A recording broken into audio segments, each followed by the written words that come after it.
I feel like we need to do something like that where we can get Dad as a player as well. Me play? Doesn't happen. I just realised that my lights are off. I'm in a dark room, and for some reason I'm brighter than ever because the camera's compensating. Might as well just leave it like this. I'm in a dark. Harry's like, you look show me good. darkness. Nice and bright. Darkness. Yeah.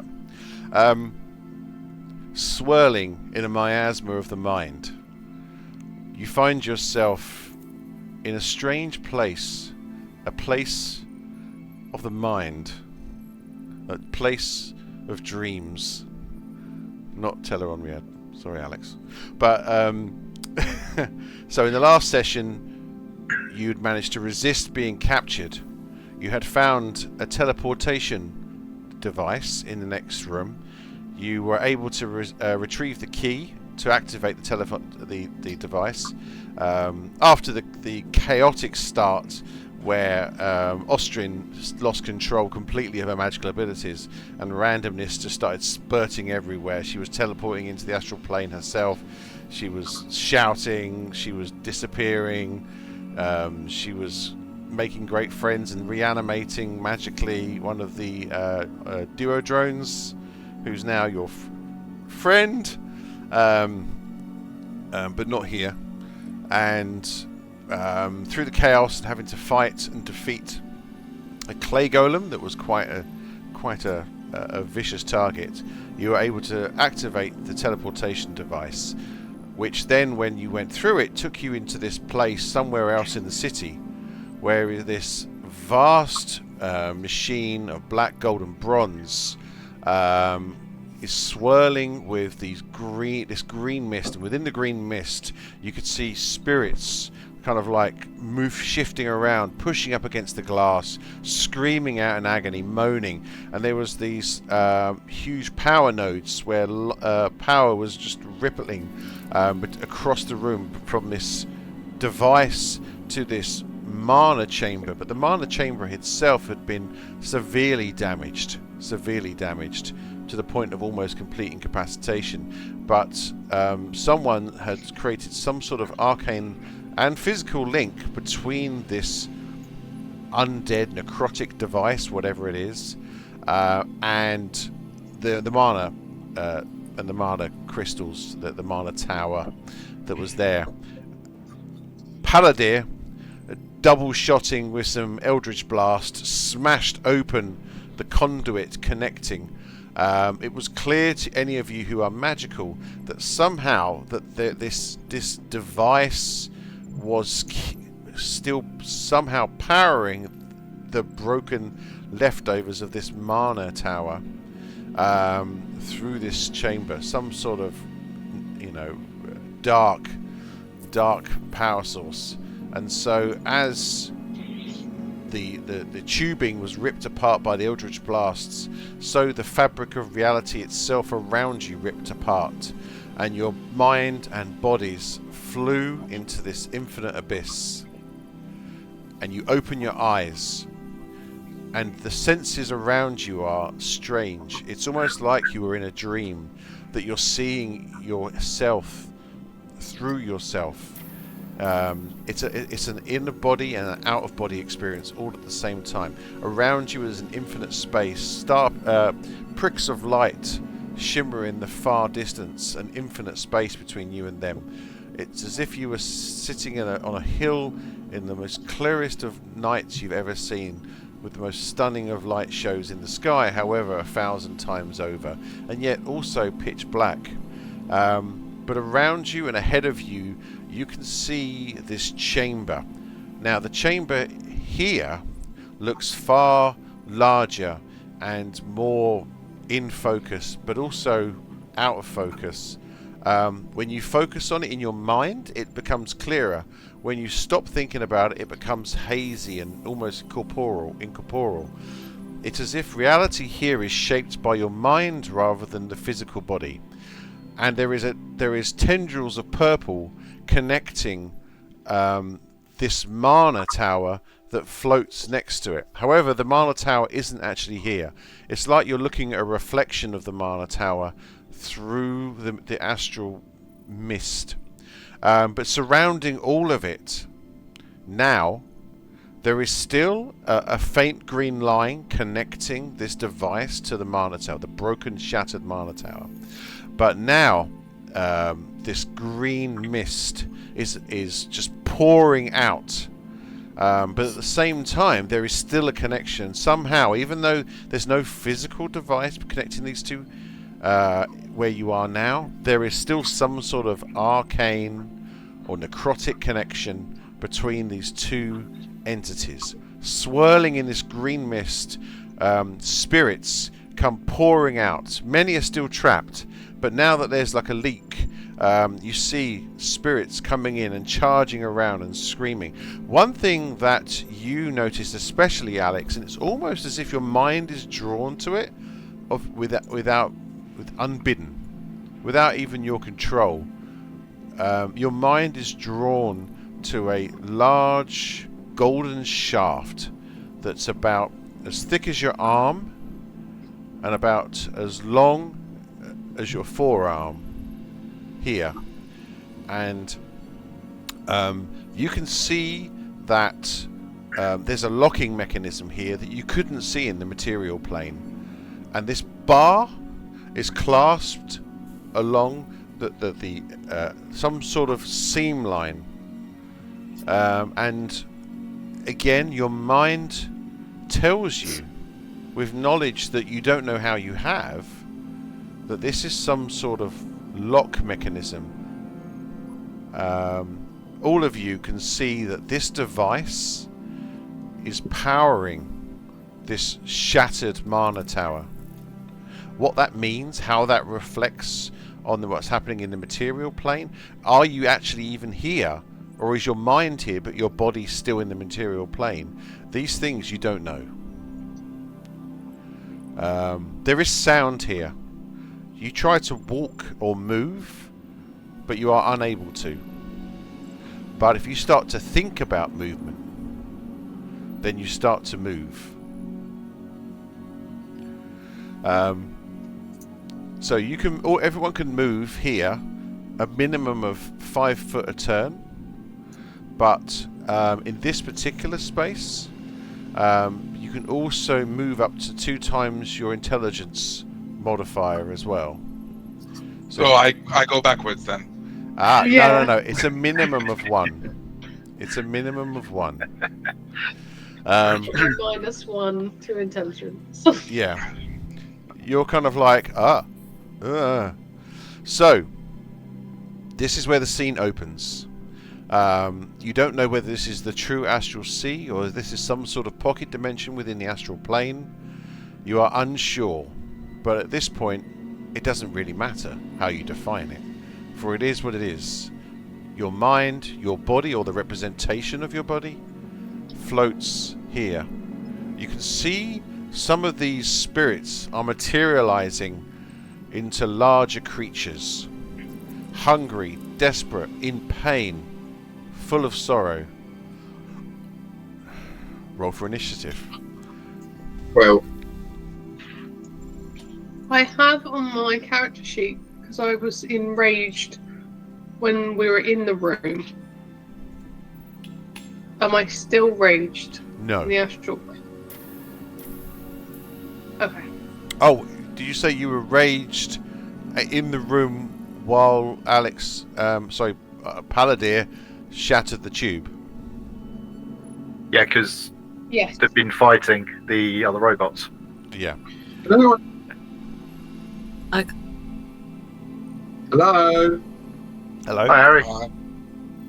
Oh, so you can hear me? Yeah. Yeah. For some I'm just reason me and ignoring Ellie can't hear each other. Can you guys hear Ellie? Yeah. Say something, Ellie. I can't. Oh, now I can't. No, I can't hear Ellie. I can't hear Ellie now. I'm so No. confused. I'm very. Oh, now Oh. I can. You basically said, I'm very... And then it went again. Something's going. Can everyone roll initiative, please? We heard that. Grimgar. I heard both of you. Paladir.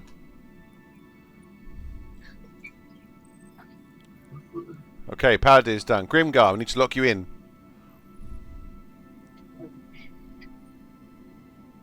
So, am I raged? Sure. Yes. Ah. Grr. Okay. Ranges still work here the same as normal. Actually, you're not that far away. Sorry, I've put you on the map, but you were not that far. You were about there. I'm trying to remember from the previous map. Hello. I'm speaking. Oh, I can hear you, can Ellie. hear you, Ellie. Yeah, what was happening was that when one of you spoke, both of your screens lit up. I have a feeling it's to do with the fact I think it was on the same account. I swear that's Oh. it. Yeah. You both said Harry I can Kirby. hear you now. Yeah. Yeah. One of you, one's now that random guy, and one's Harry Kirby. So Yeah, now it works. I suggest Nice. Ellie that you get your own account. Just a random, ridiculous, crazy I thought. do, but everything's set up on this account, and I don't remember my passwords. Okay, fair. The only thing that's set up is the name Harry Kirby. Plus, like, if I'm on Harry's laptop, so I don't want to log out of his Facebook to join, and I could just change account, if that makes sense. Yeah. Yeah. Okay, so Dave looks around. Guys, if I think about moving, I start to move, but it's so slow. So Dave tries to do double movement. I'm gonna try and go towards the device. There is a mana. The tower is just off screen from here. Dave's gonna double move. There he goes.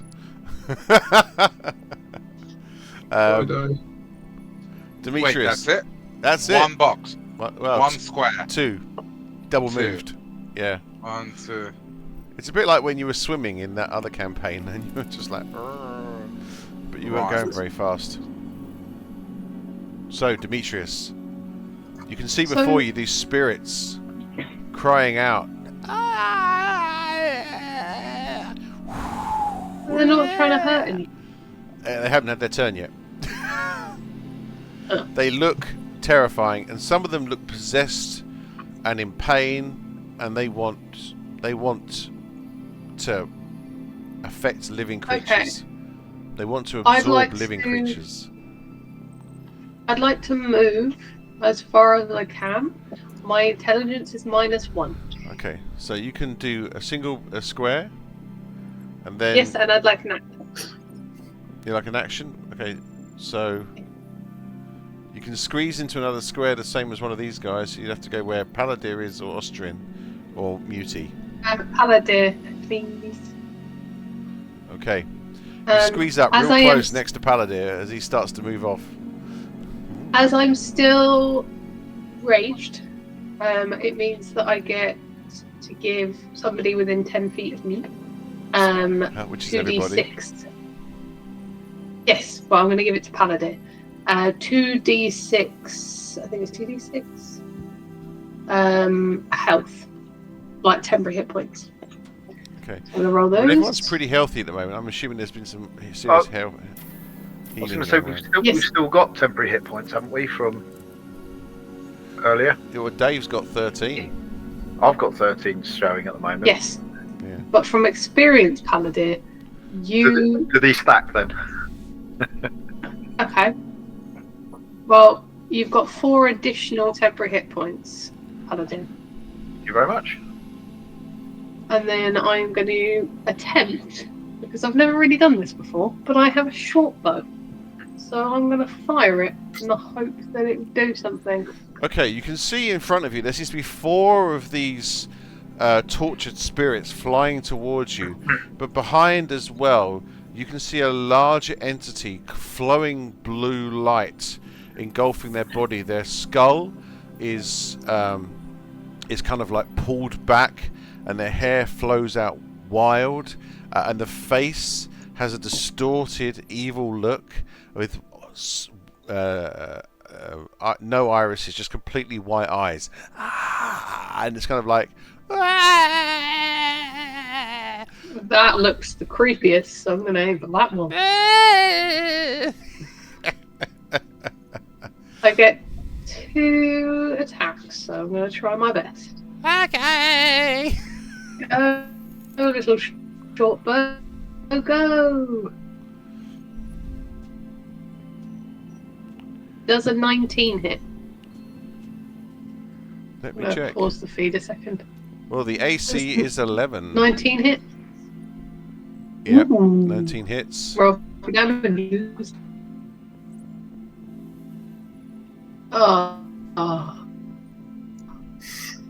3 piercing damage. I'm going to try again. So that's 2, half to 1. The short bow, the arrow this one hit, flies so- through the body of the ghost.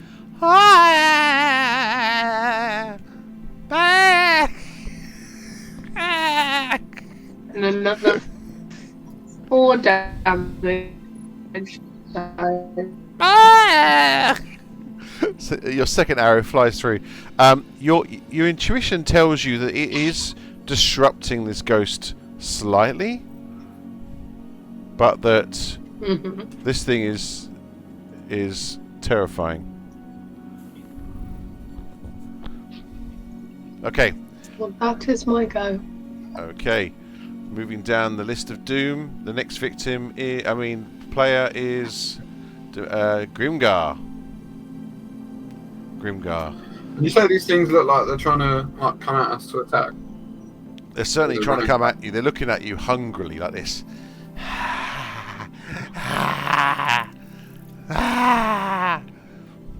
So pretty creepy. Well, I guess I'll just shoot them. Okay. Are you going to try and move at all? No, I'm quite happy at the back here. Okay. Plus, I'm not very comfortable. I'm very far away from Mother Earth right now. So I'm a bit kind of frozen. Yeah, but you actually are nearer the stars than you've ever been. That is true. So what you're saying is I'm advantaged in all of my attacks. Yeah, I would know. But I would say, actually, that because of your astral leanings, I'm going to give you double movement. Because you're actually more attuned to this starry world than normal corporeal beings would be. I mean, your body literally looks like a star chart. So I can move 1 plus intelligence. But twice intelligence. Doubled. Right, and if my intelligence is 0, You can move 1, which means you can move 2, or if you want to do double movement, you can move 4, which is obviously 20 foot or 10 foot. So if I'm going to move Toothface's back,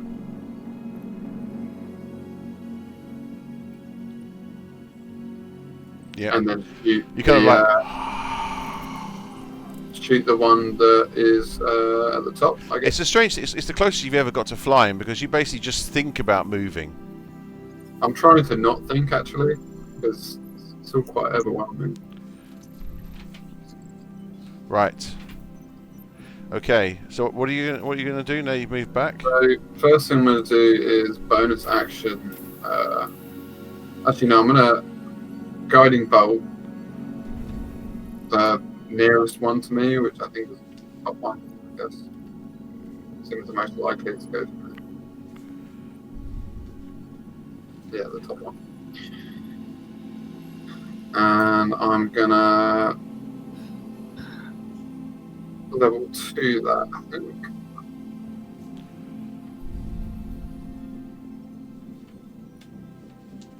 Which hits AC 22. Which one are you aiming for? Sorry. The top one. What? This one? I moved it. Yes. Yeah. Yes, that Right. one. Okay. Yeah, AC 22, I assume that hits. It does indeed hit. In fact, it's incredibly easy to hit them. All of them are really easy to hit. Their AC is so low. Well, that's 20 radiant damage. Okay.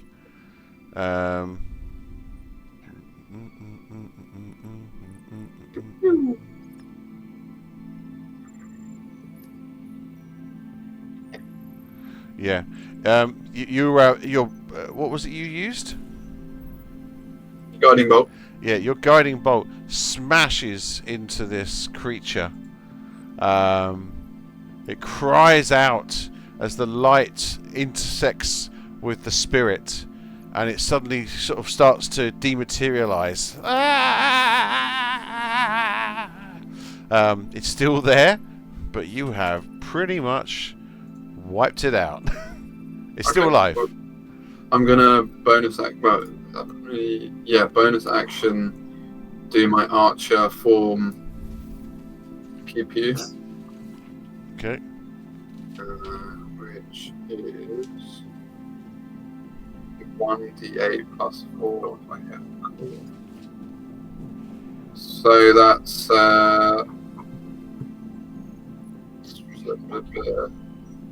20 to hit, Definitely hits.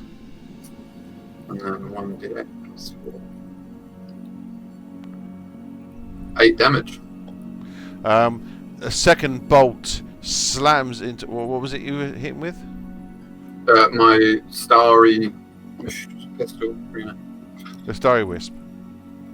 No, it's the archer form attack. Ah, right, non-leveled spell. Cool. Yeah. Yeah, and that's radiant damage, or was that?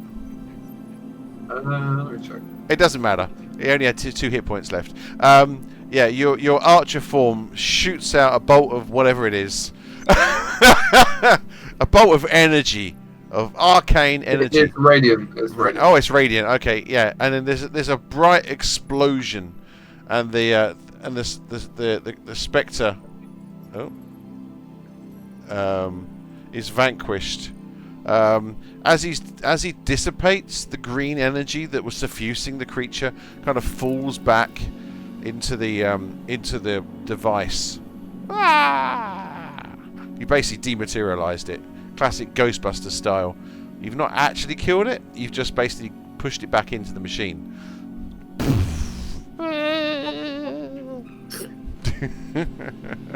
Okay.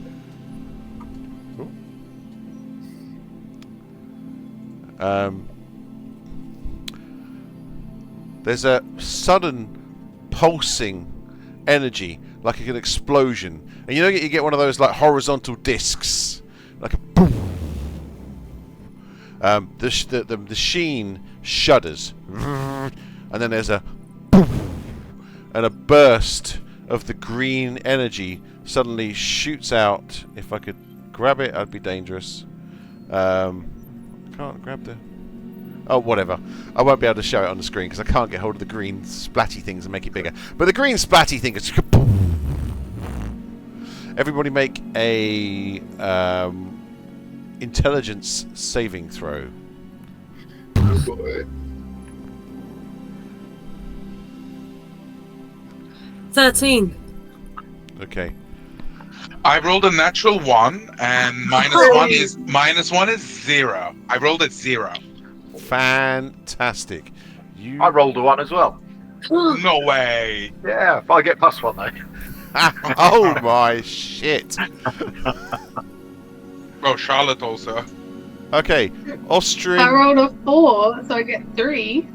Austrian and Grimgar don't take any damage. Let's go. Your name is Thomas. You're running down the streets. Around you, tall buildings rise. Epic buildings of glass, stone and metal. Everywhere you can hear screaming. You're an engineer. You've been working for ages on the next skyscraper. You've been trying to get to work when everything started to change. The ground started to shake and lurch. And suddenly huge lumps of rock start falling from the sky. As you're running, you see this one lump smash into the building. As it crumples, the building starts to collapse. You hear screaming as the building suddenly slumps down in front of you. A cloud of dust and dirt hits you. Grit goes into your eyes. You can't breathe. Suddenly a hand grabs you. It's one of the drones, one of the workers of the city, your protectors. the workers of Mechanus, the city that you've lived in all of your life. It says to you, in its mind's call, "Come with me, sir. Come with me. I will save you." He pulls on you. You know that you're going to be okay because you have always been looked after by these drones. You're taken through the streets. They're screaming all around you. You turn to your left. There's a woman cuddling a child, desperately holding on to the young child to protect it from the dust and the dirt. He takes you into a building. There's a circle in the center of the room. There are drones everywhere. There's a tall engineer, one of the elite minds that control the city and control the drones. And as your eyes start to try and clear, you're trying to pull grit and dirt out of your eyes. You can hear the engineer calling out, "More! We need more! We need more power!" The drone turns to you. "Sir, please come through the teleporter. We're going to take you to safety." You run up the steps. Around you, you can see, and your mind is reminded of something. You look at this engineer, and it looks familiar, but you can't remember why. Suddenly, you're taken through the teleporter, and your body rips apart. Green energy starts to pour into you as your soul is ripped from your body. Your body explodes into a mist, and your soul is sucked into this huge machine as your energy from your soul suddenly gets pulled into trying to power some sort of device, and you die. The screams of agony as your soul is ripped from your body call into your mind. Palladir, Demetrius.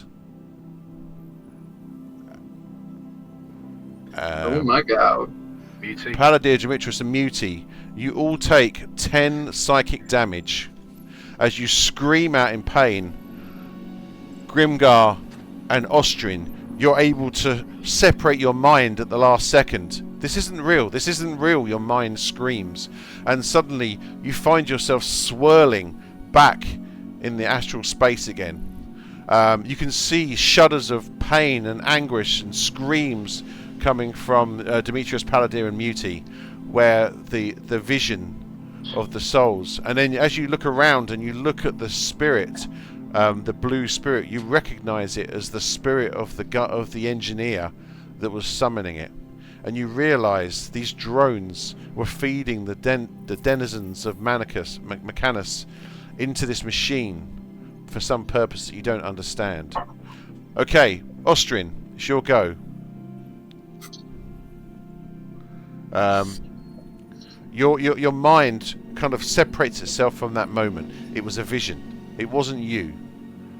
You weren't there. You weren't Thomas. Even though for a moment you could still remember Thomas's life. It's as if his soul shared a space with yours for a split second, and in that second you shared the last few moments of his life.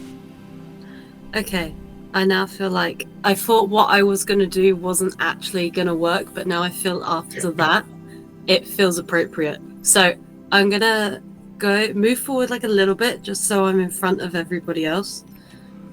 Okay, Literally what's your max movement? What's your intelligence modifier? It is, I believe it's 13. 13 plus 1. Okay, so you can move a 2 around and take an action. So you can do 10 foot and an action, or 20 foot and no action. Still a bonus action, but... I just want to do one square diagonal, so I'm in front of everyone. Okay. That's it. Okay, and then we're going to Tides of Chaos. And then, this feels like very dramatic for what is happening. Then we're going to do Quicken Spell. So I'm going to take 2 sorcery points, and then... Have you got enough sorcery points left? Yes. Okay. I'm running out, but it's okay. And then I'm going to just do Fireball, because why not? Yes. Okay. Fireball. Fireball. So there's a dex of 13. Is that something that you have to roll, or? Yes, I have to roll it for each one of the... Okay. You let me know when you're done. Okay, so each one of the surviving spectres... So whereabouts are you placing it? What's the- Literally, like, it's 150 feet. I don't know how big the cone is, though. 20-foot sphere, isn't it? Fireball. 20-foot 20 radius? foot radius sphere. Yeah, Yeah. so so that's 4 squares. Yeah, you can get everyone. Yeah, that was You can hopefully the get plan. absolutely every bugger on the board. Yeah. Fireball. Yeah, boy. Yeah. Okay, yep. So, Okay, if I got a big... let me know when I'm good to roll damage. I'm trying to find the big fireball thing, but I haven't got it. Well, that one I have to do, and I'll just make it massive for a laugh. Oh, bugger off! Stupid thing. Just wanted to, just for a second to... There you go. Fire erupts from your hand, flies out, and then explodes at a center point between them all. Each of them makes a dex saving throw. The first one gets 7. Awesome. The second one gets 21. That is actually awesome. The third spectre gets 8. Well, they're doing well, guys. These guys are like ninjas.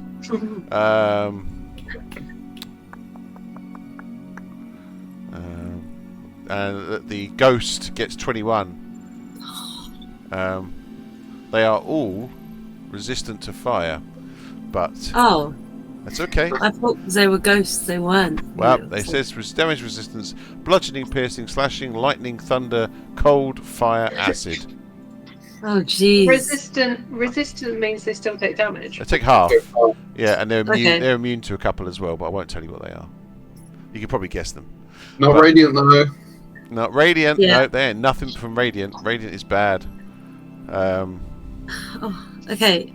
Oh, I just got rid of it. Where's the 31 fire damage. 31? Yeah. Yeah, the ball of fire just explodes in all directions. There's like and you see that all of the creatures, they take 15 damage each. It won't let me see if I've done the same numbers, though. That's the only issue. It's fine. You don't need that. Oh, we don't. Okay, that's fine then. That was only chromatic orb. Oh, of course, yes. So that one failed, so he takes all. That one passed, so he takes half. 14, 7. That one failed, so he takes full. You haven't seen that one, yeah. And this one, he passed, and yeah, so he takes 7 damage. Okay, the fire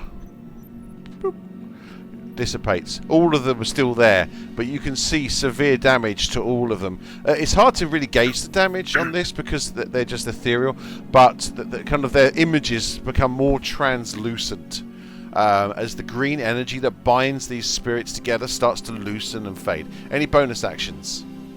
Well, that was my bonus action. So I was going to do a thunderclap, but I don't know if my movement counted as an action because it's No. in the... No. Okay. No. Then we are thunderclapping as a cantrip. You can't cast. Well, is Thunderclap a leveled spell? It's a cantrip because I can't cast leveled spells Yeah, after if I've it's used a cantrip, weapons. that's fine.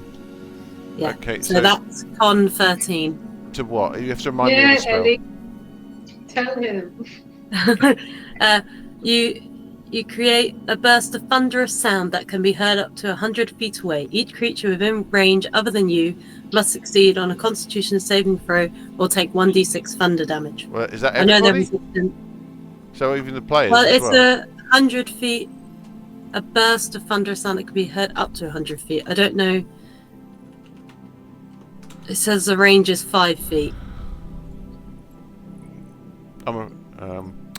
Okay, so this is... You create a burst of sound, we heard up to 100 feet away. Each creature within range other than you. Okay, that damages everybody. Forget it then. And it's 2d6 damage. I thought the range was 5 feet, but then you hear the sound. Yeah, it says range area 5 feet, but it's heard up to 100 feet away. So it's burst within a 5 feet range, but can be heard up to 100 feet. So does that make sense? So does that mean It'd it? be a very powerful cantrip otherwise. Yeah, Yeah. I think that's 5 feet of you. So the only people you're going to damage is your own party. Don't worry about it then. Sorry, I heard it a completely different way. Yeah. I don't have very many far it can be away. heard up to 100 feet Ooh. away, but it only damages within 5 feet of you. So basically, if you're surrounded by people, you go poof, and they all take damage. Yeah. I'm just gonna blade ward then, because that's still a cantrip, and I might as well. Okay. Yep. You blade ward. Okay. I'm just gonna roll my d20 for sorcerer's spell. Okay. I rolled a 7. Okay, my turn's over. Thank you. Yeah. Well, I'm about to go into the spectres, but I'm going to have to pause, I'm afraid, because I've now got to go and do bedtime. I'll give you time to think about what's going on here. It's all going to get much more complicated soon. But yeah, I'm going to pause for now. Sorry. What time are we back? About 9:15. I'll try 4. 9:15. Okay. Right. Sounds good. See you a bit. Right. Yep. See you in a bit. I'm just going to pause this. Please.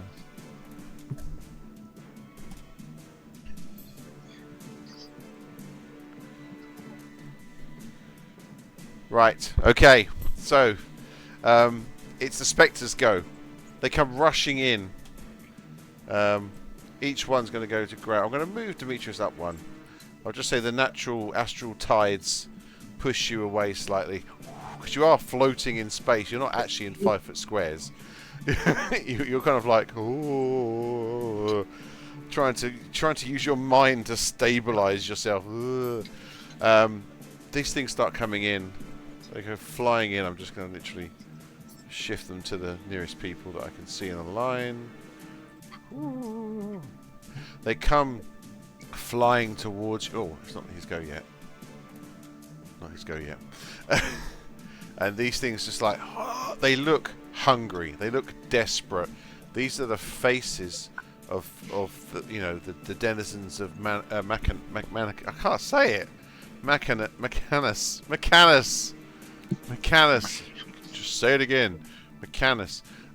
These are the denizens of Mechanus. Some of them that have been swallowed by the machine and have managed to escape and kind of form themselves into sort of a loose consciousness that has shape here in the astral void. They come flying towards you. As they get closer, you just feel your life force being sucked into them. Do you feel safe back here? Oh, you're all right, Grim Guy. You're like, yeah, I've got my little line of defense. You know, the portal seed must be protected at all costs. Yep. Okay, so Ostrin, the first one comes towards you. This gaunt, you know, rotted, ethereal face tries to just basically suck the life from you. As it grabs towards you, think basically Dementors from Harry Potter. These things, as they fly towards you, they're like, they just want your life force. The more life force they can suck from you, the more they can manifest themselves. You try to weave out of the way, dodging them. The first one hits you for AC 15. Does that hit?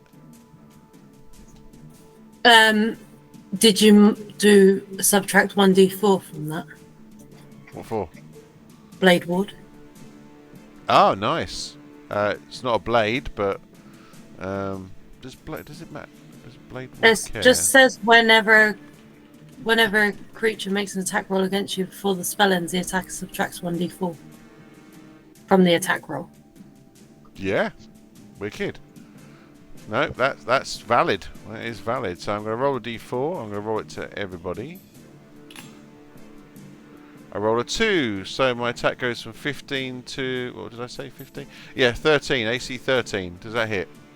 Yep. Ah, okay. Dang. I have 12. You not got, like, mage armor or anything? No. Okay. Right. It starts to suck... Worth taking mage armor next time. It Like when starts you to get suck... expelled. Or take shield. Yeah. Sorry. Starts to suck life from you. You take 6 necrotic damage, reducing your hit point maximum. Oh. Right. 1, 2, 3, 4, 5, 6. The next one goes towards Dave. That's what it does. That wasn't Dave. Maybe it was Dave. He rolls and gets a 14. What's Dave's AC? Dave's AC is 13. So this one hits as well for another 2d6, 4. That's low. 4 necrotic damage onto Dave.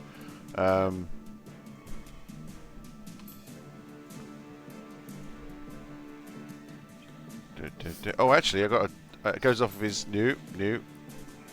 Oh yeah, it's done it already. Because don't forget, you've got if you've got any temporary hit points, Ellie.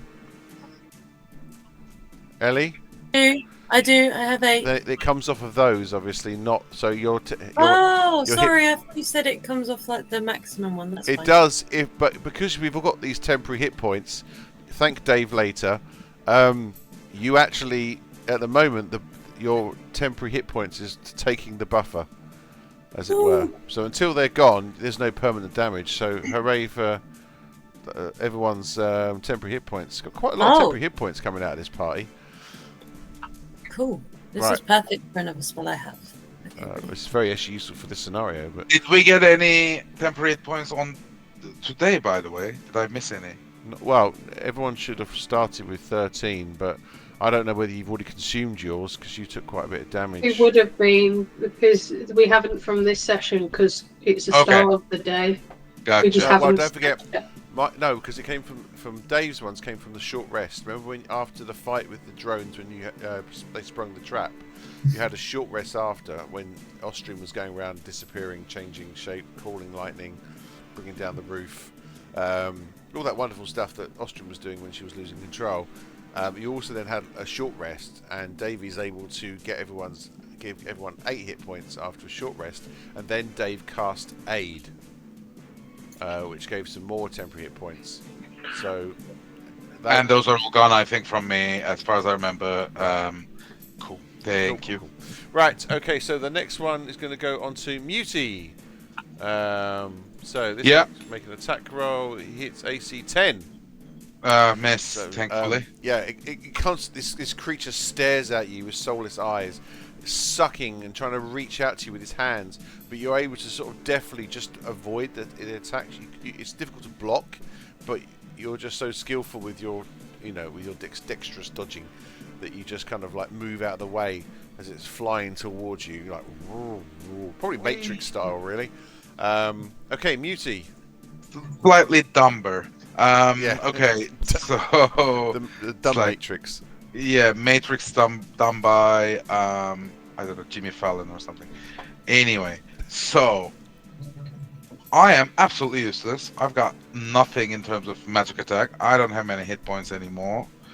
This thing's in your face. I'm just going to skedaddle somehow. Muti would, at least. So I am going to use. I've been going through every feature I have. Disengage. Take the disengage action, obviously. I'm going to take, so basically, step of the wind, patient defense. I can take disengage action as a bonus action, and then I will move. I will say the one that's attacking you looks absolutely fucked. It's semi-transparent because it was hit by a fireball and it didn't make its dexterity save. So I will give you the knowledge that the one that's attacking you is incredibly weak. Hold on. I'm gonna go back a square, and because I'm useless, I've got my Hunger of Hadar crown that I'm gonna activate. Oh. Do you remember that? I do. That's the only magical thing I can do, and this seems to be the perfect situation.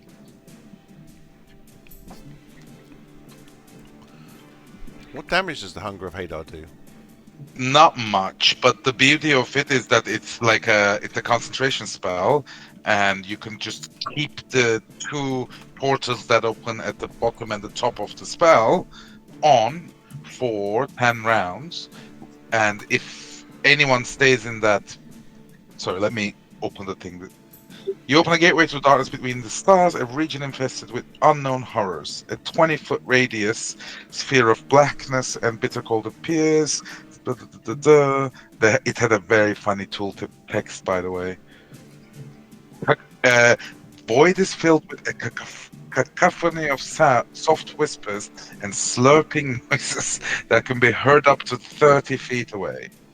No light, magical or otherwise, can illuminate the area, and creatures are fully within the area are blinded. It deals 2d6 damage at the end of the turn if anyone's in it, and 2d6 at the beginning if also anyone's in it. Different damage types. Okay, so obviously this will damage anything inside this radius. Exactly, so I need to place it in a way that it captures most. And I think the maximum I can get is 2 of them. You can do 3, because you can do the. If you placed it roughly there, can you see on the screen? I'm looking at it, but there's a. Oh, it's not live. Hold on. Yep. Looking. Can you not see it? Not much is happening at the moment. You got the big Oh, the swirly thing. Swirly thing. Yeah, that's new. Okay. Yeah, that's the Hunger of Hadar, swirly thing. Yeah, so you can get the ghost and the front 2 spectres. The only one that you won't get is your own spectre. So you can disengage. What's your intelligence? So you can go 1 square back. Hold on. Is that the radius of the spell? Get out of 20 here. 20-foot radius. Yeah, it is. Nice. So 5, 10, 15, 20. Yep, that's. Lovely. Lovely. Okay. So that means A swirling black portal opens up. Interesting that you're doing this in the astral plane. astral. Yeah. However, that still doesn't stop it from being effective. Let's see. Let's see. Yeah. A light goes into it. The 2 spectres have to make. So they've got to make. Slipper noises. In their turn, when we get to the beginning of their turn, at the end of their turn, we will roll some damage. Just, I'll remind you. Don't worry. Please do. But they're blinded as well. So, well, the ghost is about to have his turn, so you're probably going to screw the ghost over. At the moment, there's some milky otherworldly tentacles rubbing against it. That's what's happening. However, the only challenge, and it's something that Palladir feels quite acutely, is that that's also affecting right up to the device.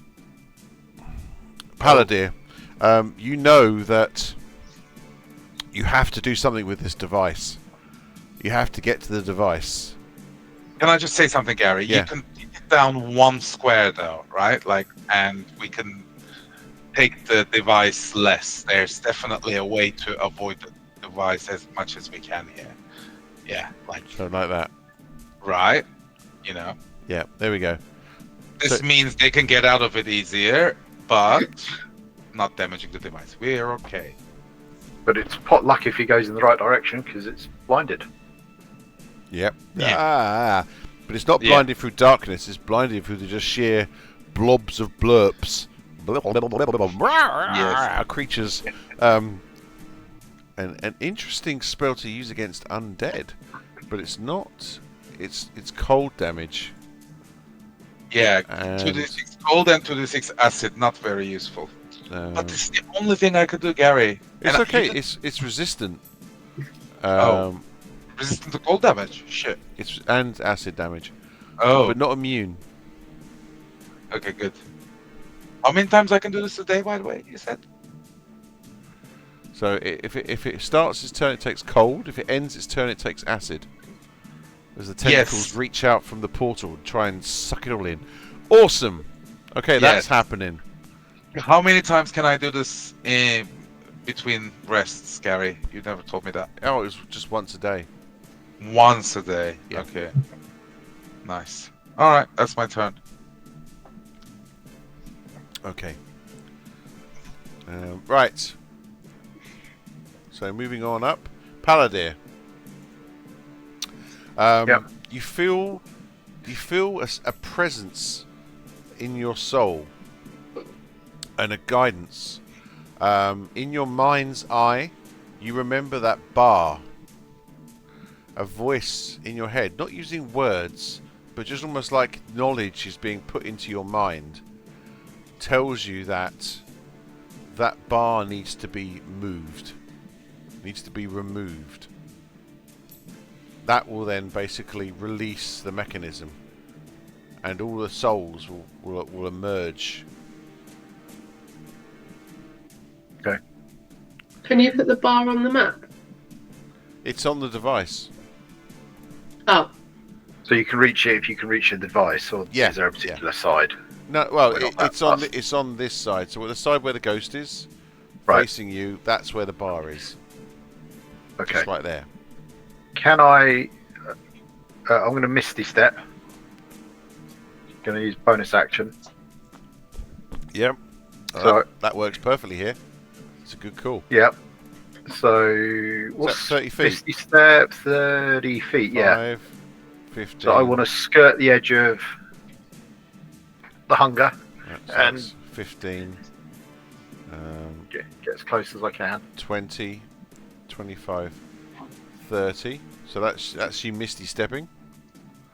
You're you're literally on the outskirts of it. It's like there's just this maelstrom of madness, and you're kind of just like floating around. Well, you kind of like poof, and appear next to it. What's your intelligence modifier? +1. +1. So you can move 2 and still take an action. I will. Hang on. Or you can try and do double movement and just try and remove the bar. There's a free action. So, question: if I was to use Mage Hand, can I use Mage Hand to try and move the bar? No. No. So you think about it, and the answer comes to you. You're not quite sure what's going on. This is a very weird sensation, but it's almost as if there's a passenger in your mind that is trying to aid you from a great distance, but in a way that's fairly passive. But no. Yeah. No.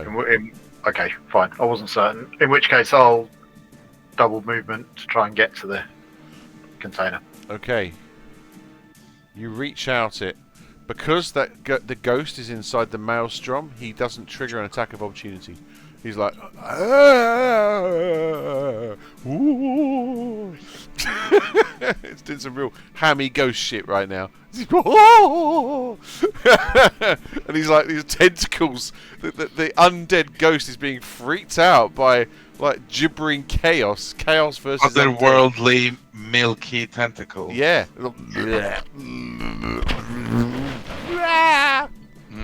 I mean, if I could render the scene, it would be horrific.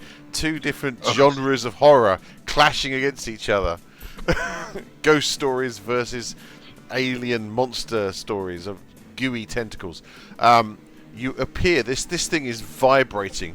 Now that you're inside the cloud as well, you've got the swirling mist of undead. Your body is literally diffuse with or suffused with the energy of the undead. Make a Constitution saving throw, because you're now in the middle of this green mist. 17. Wow. Okay. Yeah, you resist it. It literally it's like the mist itself is pulling at your soul. It's just like ripping at you. You're having to sort of like literally steel yourself, holding yourself together, reminding yourself of who you are. Okay. Can I do anything? Yeah. Can I try and remove the bar? Yes, you can. Okay. You grip the bar. Suddenly, you're face to face in a void. There's just you, and facing you is the engineer. His mind bores into your mind. Make an intelligence saving throw. You cannot have it! The disembodied voice and head calls. Yeah, you're thrown backwards. and suddenly you're kind of like your body's just swirling, spinning round and round, and you take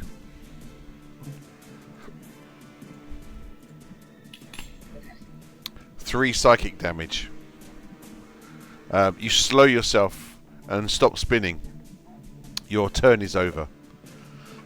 You effectively used your bonus action, not your bonus action, your free action to do it. But yeah, you've basically used everything. You got bonus action, you've used double movement, and you used your free action. Okay, the ghost starts his turn, and immediately. Oh yeah! Immediately take some damage. Takes 2d6. Do you want to roll it? 2d6. Yeah. Yep. Yep, I do want to roll it. Obviously, it'll be halved. Okay. Ghosts not so bad in cold because they haven't got a body. 6 damage in total. So 3 cold damage. Yep. That damage you can apply to all of them basically, because it's their turn, isn't it? No. The spectres have already had their turn. Only the ghost is left. Oh, right. So they're Cool. separate. On the initiative chart, the ghost is Yeah, separate from the spectres. Yeah. The ghost's a lot more powerful than the spectres. Of course. Like, by a lot. Okay, yeah. He turns, and while he's blinded, he can sense your living force. So he's going to move out of the maelstrom and turn and attack you, Alex.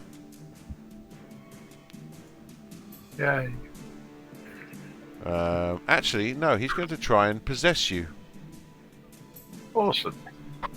The first thing he's going to do is as he comes out, he's going to rip his face off.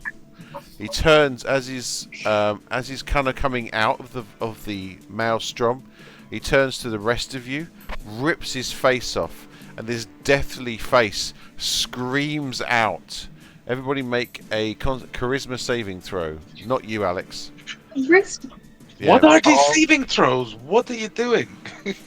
Well, did that reach me as well? I mean, It's 60 I'm foot. miles away. So 5, 10, 15, 20, 25, I failed. 35, 40, 45, 50, 55, 60. Yeah, it just reaches you. You are within 60-foot cone. It's a massive cone. Basically, if you... Cool. Yeah. Well, if it's the cone, I'm on the opposite side of him to everyone else. Yeah, that's why you don't have to make a save. Oh, okay. That'll That's be why I why. said Alex, not you. Ah. He's got something else special save for you. You say charisma. Yes, it's a charisma saving throw. Oh, Yeah, there's some really weird saving throws in this battle. Intelligence, charisma, Yeah. not the Not usual working. constitution, Oh. dexterity, and wisdom. Okay, very good at charisma. alright, Austrian passes.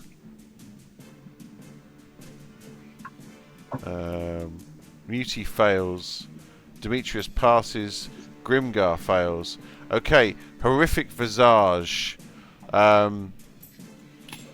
You take 9 psychic damage, and you have the frightened condition until the start of the ghost's next turn.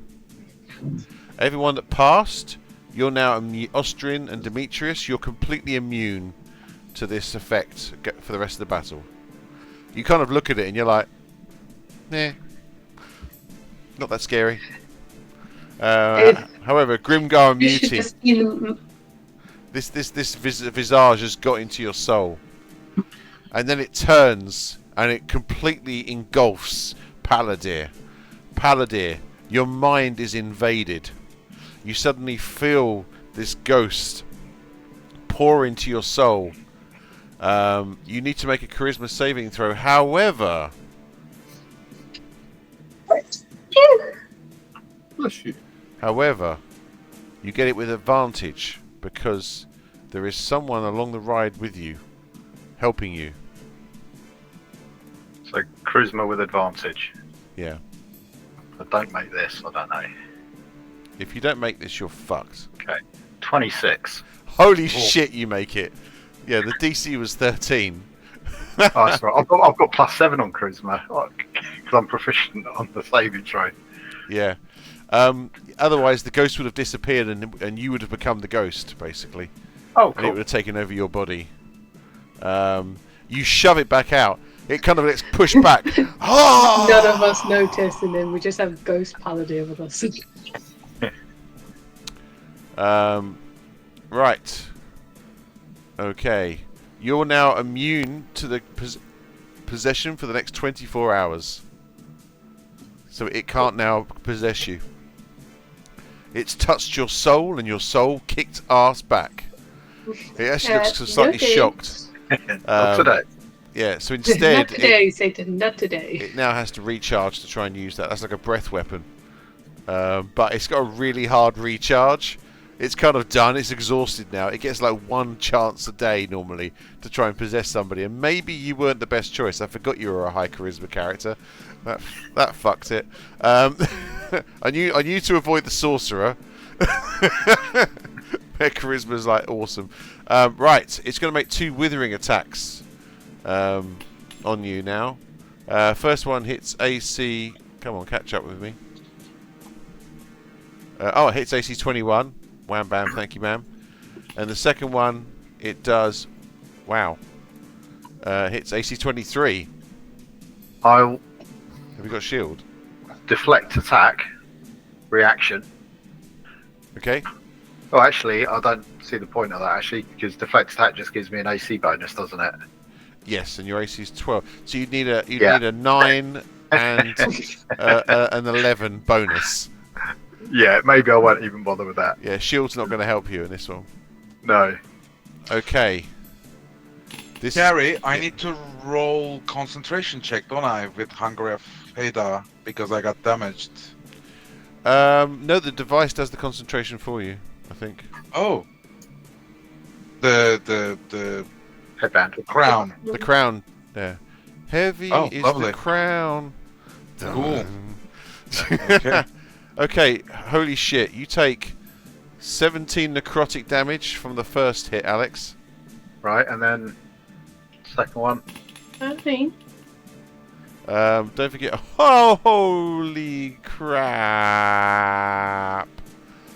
And you take 18 necrotic damage from the second one. Oh, luckily, I'm resistant to necrotic damage, Are you? so I halved that. And okay, so you halve it, and do you have any temporary hit points left? I've got 4 left now. Okay, so you take 17 and 18, so that goes to 16, so 8 and 9. So you take a total of 17 damage, less your temporary hit points. I'll just say 17 in. That's okay. I'm still standing. I Fucking can take hell. one more hit like that. Jesus. You literally see, everyone, you see this thing turn and absolutely start annihilating. However, the celestial core of Palladir starts to flare up. The radiant core of the celestial fighting against the necrotic evil of this ghost. Truly an astral battle to be beholden. That is the ghost turn done, and it's one mega attack finished with as well. Dave. Hey Dave, what are you going to do? I've been umming and ahhing about bringing another player in to take over doing Dave. Because I don't like playing Dave. If I'm honest. Well, actually, I mean, I could pull in David Harrison to play David Harrison. Yeah, it's either that or I invite one of my friends like Tony or something to come along. Oh, yeah. Sorry. No. It's no. But Dave, the in-game Dave, I could use some healing, eh? Yeah. Oh, hold on. 2 secs. You going to bed now, buddy? Are you going to bed now? Okay, night night. Sweet dreams.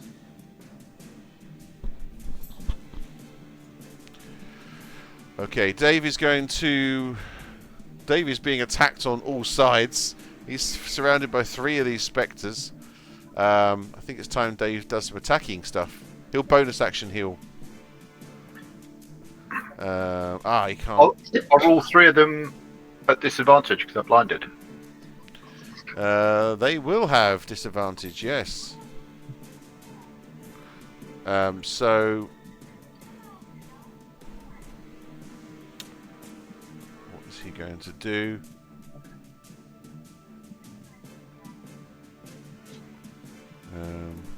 Hold on. Let me just check this out. Oh, I need to open it up a bit.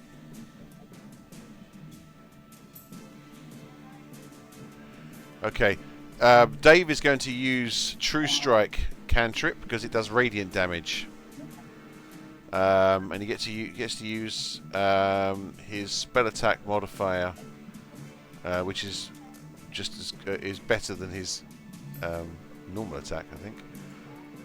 So he's going to roll attack on one of them. Gets a 19. He's advantaged, or they're disadvantaged, whatever. It's a hit. So he does 6 radiant damage to. Actually, he's going to attack the one at the bottom. He's going to be cunning and use the one that looks super weak. The one that was going to attack you, and wipes it out. He holds up his weapon. It suddenly glows bright radiant light, and he slashes it across the Spectre, and the Spectre screams out in agony and dissipates. That is actually a really good use of True Strike, because the radiant damage means he's not resistant to it. And then he's going to how bad are you? Is everyone wounded? I'm not really. No, I've still got enough health. Okay. Then he'll do a 2nd level healing word on you, Muti. If everyone starts getting wounded, he can do his mass healing. Sounds like a plan. Heal me. Alright, he's going to do 2nd level mass healing word on you for 16 hit points. Nice. Nice. I needed that. Okay. Right, remember, the necrotic can't be healed, but any normal damage can be healed. So I don't know how bad you were at the start of the fight, but the damage you... so the psychic damage can be healed. I was only with psychic damage, wasn't I? I think so far. Yeah. Yeah. Okay. Cool. Does that necrotic damage just go for previous or the new necrotic damage? What do you mean? I just got hit with necrotic. Is that lowering, or can I just heal myself back No, up? that's lowering. Right, okay. Yeah, so any of that necrotic damage, basically, you can't heal it back until a long rest. The only one so far that you can't get back at all is the one from the clay golem, which is permanent, which is devastating. Right, Okily dokily. Yeah, that's Dave. That's Dave done. Demetrius. Yep. Annoyingly, Beauty, you're slightly out of my range now. I don't know who actually needs temporary hit points, but I don't actually have. Certainly Palladir, because Palladir is literally toe to toe with. I can't get to Palladir because it's only 10 feet. Ah, shitbags. Okay. And I can't move that fast. Okay, Palladir, get that rod out. I am going to, because I can move 1, can't I? You can move 1 and take action. At the moment, you're obviously out of melee range, but I'll move 1 forward. okay. You Towards can just about creatures. you know the creatures are there, but they're just inside this. I mean, you're quite familiar with this destructive, destructive zone. You remember being in the Hunger of Hadar spell. It was awful. So you know these spectres aren't having a good time. Well, I was gonna roll reckless attack because then I get advantage against them. But would that be advantage against something I can't massively see? What?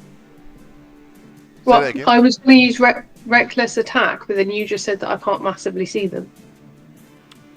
No, you can attack them. Oh, okay. You can attack them, but you will be. No, you can see them. They just can't see you. Oh, So cool. you're okay. I will use reckless attack to give me advantage with Yeah. my longsword.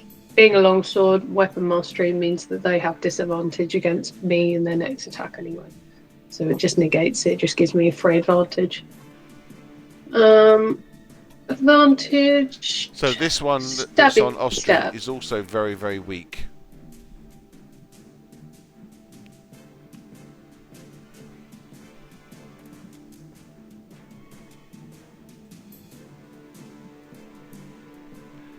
Right. Well, that's the one I'm hitting. Okay, so you hit AC 26. Oh. I mean, that's their AC's 12, so you definitely hit. Okay, and so 1d8 because I've got my shield. Sorry, my computer's going really slow. Oh, actually, they can see just Oh. fine. They the ghost can. The ghost has ethereal sight, and the ethereal sight means it can basically use the ethereal plane to be able to see, even when it's on the I material got plane. 16. 16 damage. Yeah. Okay, so that's slashing damage. So that's halved to 8. That's enough to kill it. It had 6 hit points left. Your sword rips through this semi-transparent spectre. It cries out, and as you literally kind of like, it's like putting your hand through smoke. And as your sword comes out the other side, it just kind of like and fades out.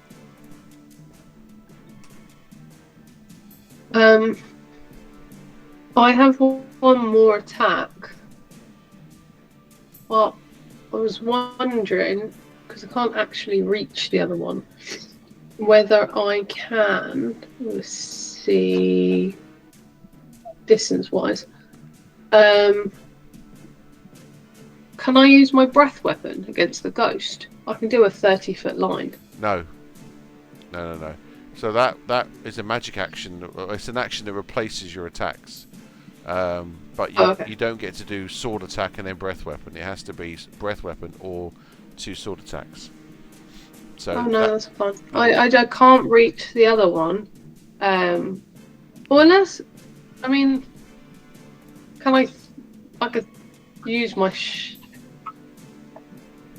because I can throw my hand axe. I'll allow Can I that. throw it at the last one? Yes. Okay, I no advantage for this one because I don't have mastery thing. 25 to hit. Nice. Nice, that hits. That one takes 12 damage. 6 damage. Okay. Yeah, the axe goes straight I through also it. get temporary hit points.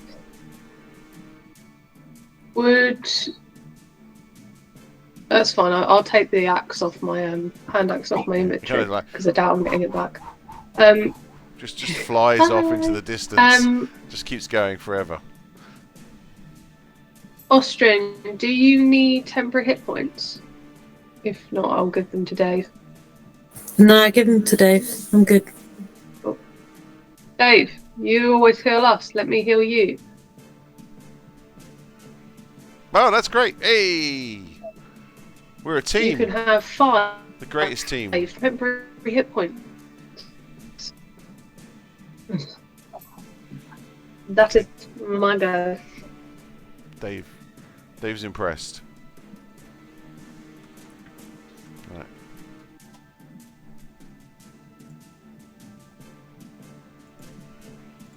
Ooh. Right. Okay. Grimgar. You're sat at the back. You can see all of this going on. What do you do? Pew pew. That's about it. Okay. I hit my first pew. It does 9 damage. Is that onto the Spectre? The nearest one, yeah. Okay. You're not going to try and take out the ghost, the big baddie. So what damage is this? What damage type? Sorry. All radiant. Radiant. Damn. Okay. I do my shot. No, not on that one. You won't. 3 damage. No. Oh. You did 9 damage. You had 9 hit points left. Your archer shot flies across the astral plane, smashing into this last spectre. These are quite weak, these spectres, and it kind of like, and it kind of like dissipates out. How disappointing. Well, I shoot the second one at the second ghost. Okay. And that does also 9 damage. That does hit. What's the range on it?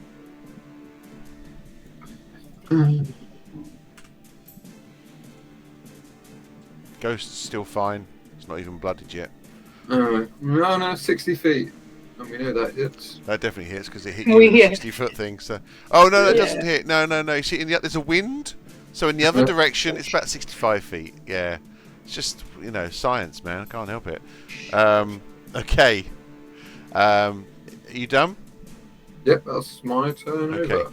There's a sudden shaking of the device again, and then suddenly it goes, and another green wave hits out against all of you. You're running through the streets, your baby in your arms, your 2-year-old, sweet Elise. She's been crying, hungry for milk, but you had nothing left. You know for days that everyone's been screaming about food shortages. The war has been so telling on everybody. You know that that your husband has been stocking up with food and drink. You're trying to make it to your residence down Central Square, when suddenly another rock falls from the sky and explodes. You hunker down, holding on to your baby desperately as a cloud of smoke hits you. As you do, you see a man running past desperately, who then gets grabbed by a drone. You're just holding on to the baby, screaming out. Poor Elise. It's hard to hide the dust and the grit from that baby's face. You hear a scream to your right. The clouds is so thick now. You stand up and you start staggering around. The voices and screams, they sound so dull in your ears. It's as if the world has just become this world of smoke and pain. You trying to see, you see a woman comes up to you, and she kind of said, "It's happening. Star's End is falling. What are we gonna do?" You kind of like, I don't know. I'm trying to find my husband. Pain flickers through you as another rock explodes nearby. Shrapnel from it smashes into you. There's a sense of shuddering, and you feel a wetness coming from the baby, and the screams suddenly stop. You look down, and you see nothing but lifeless pain in the eyes of the child. You start to scream out in agony. Maybe if I can get to one of the healers, the healer can save Elise. The drone comes to you through the mist. It's one of the quad drones. 2 of its arms grab you, and the other 2 take the baby. It calls out into your mind, "Come with me." It pulls you into a building. You can see this large teleportation device. There's a queue of people now going in. There's an engineer off to the side, just calling out, "More, more!" You rise up the steps. You're so confused. You turn around. Where's the baby? Where's Elise? You suddenly see one of the drones just throws the baby to the side on the floor. It's dead. You scream in agony, "Not your baby," when one of the drones pushes you into the teleportation ring, and your body is ripped asunder, and the last thing you hear is your own screams as you cry out for Elise, your baby, and your body is ripped apart, and a part of you, for a moment, feels relief that at least Elise didn't have to suffer this eternal pain. and then it all goes blank. Everyone make a charisma saving throw. Bloody hell. Are some of us immune to this? No. I was No. kind of hoping it was the same thing as last time. No. This is completely different. Oof! Finally passed it. Got to roll the dice. Oh my god. Holy shit, guys. I'm alright.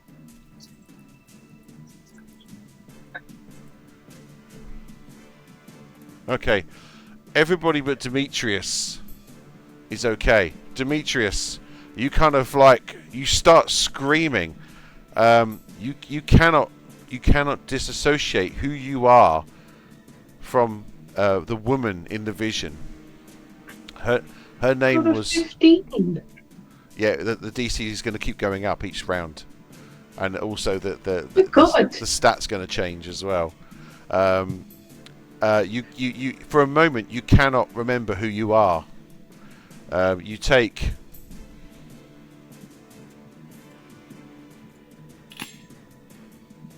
10 psychic damage. Everybody else takes 5 psychic damage.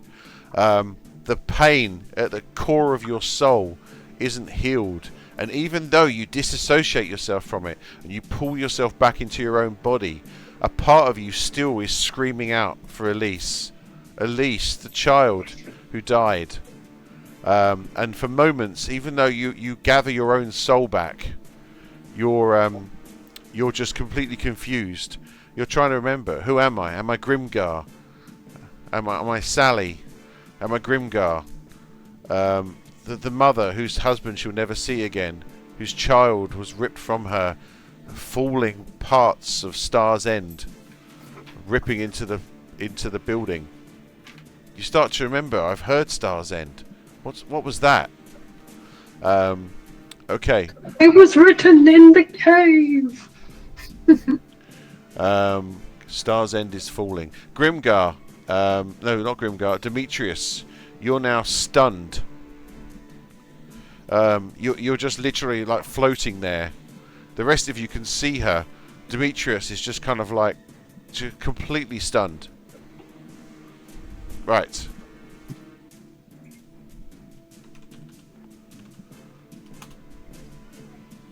Ostrin. You shake your head. You're not Sally. You're not Sally. Ostrin. Elise died. You don't know how many hundreds of years ago. But still the screams of that child ring in your ears as you try to focus. We must avenge. Gary, just remember, we didn't roll at the end of its turn to take damage because it didn't move. Acid damage. We did not roll it. We've only rolled it once. No, it did move. It came out. Okay. And then the other one hasn't had a turn yet. Okay, No. cool. No. Cool. Sorry, just wanted... Okay, cool. Cool. Cool. One more damage. Ostrin. I just wanted dead. Okay, Oh, I'm going. sorry. I should have said. One last thing that happens is the whole thing shakes and explodes, and that kind of wave of necrotic energy comes out that hits you and gives you the visions. You start seeing more of these spectres start to seep out of the edges of the device. Oh, that's the last one. Boop. Yeah. So basically, every turn, more of these spectres are going to start to appear. They're quite easy to kill, but this thing is just kind of like releasing them as it's like losing its power. Okay, Ostrin, carry on. Okay, I'm innate sorcering. And then I'm going to use distance spell, which means I'm going to expend 1 spell slot, and then I'm going to cast Burning Hands at first level because I'm running out of other level spells. And it's going to cast it to 30 feet, which is going to hit the ghost. I've counted it 3 times, so I hope it's right. Okay. And you got to make it 5, 10, 20, 25, 30, 35 feet. 35. Yeah. Okay, then I'd like to move 1 square. Okay. If you do that, you'll be engulfed into the hunger of Hadar. If you go up and no, if you go, I thought it was 30 feet because there's diagonal double movement in this. no, diagonal is 5, then 10, then 5, then 10. So the first diagonal is 5, but then the second so you've got to avoid the Hunger of Hadar as well, actually. So you've got to go 5, 10, 15, 20, 15, 20, 25, 25, 30. 30. Oh, right, that way is 40. So actually, it's 40 feet if you avoid the Hunger of Hadar. Actually, no, you don't need to avoid the Hunger of Hadar. What am I fucking talking about? It's a spell flying through it. Ignore that. Ignore that. You're not moving. But yeah, so what you could do is you could... what's your intelligence modifier? 13 plus 1. Okay, so you could move to there. And then you could do it. 5, 10, 15, 25, 30. Oh, no, wait. 5. It'd have to be 1 10, that way 15, as well. 20, 25. Oh, it is 5, 10, 15, 20, 25, 30. Yeah, you move up 2. It then gives you just the range to reach it. Perfect. Okay, so and you give me a don't generate an attack of opportunity because the spectre's still inside the Hunger of Hadar. So that thing is kicking some ass. So you cast your mind to movement, taking your mind away from the pain and the screams. Your hands ripple with burning energy, and you shoot the tendrils of fire forth towards the ghost. Okay, he makes a saving throw. Is it Dex? Yes. Dex isn't great. Gets 12. It's 12. Failed! It's a 14! Okay, so he takes full damage, halved due to being resistant. 11, so however 10, you want to half that. 5. That's 5 fire damage. Perfect. Now, technically... The ghost is now blooded. Nice. Nice. Okay. Technically, I could pass that as a bonus action, couldn't I? Because I've innate sorceried it. Innate sorcery I'm a bit confused on still, but I'm trying to figure it out. I don't know why I'm confused. You need to just roll your wild magic. Yeah. Doing that now. Which is the one that automatically makes you roll on the wild magic table? Oh dear, I think it might have actually been Tides of Chaos. I've been so planned this whole time. It's good. I think you need to make a wild magic roll, however, because you did once per turn, you can roll... Oh no, that's... I swear one of the things you've got, if you utilise it, you have to roll on the wild magic table.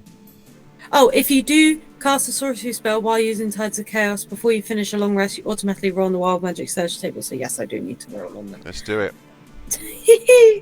Okay. I don't have the book nearby, do you? I do.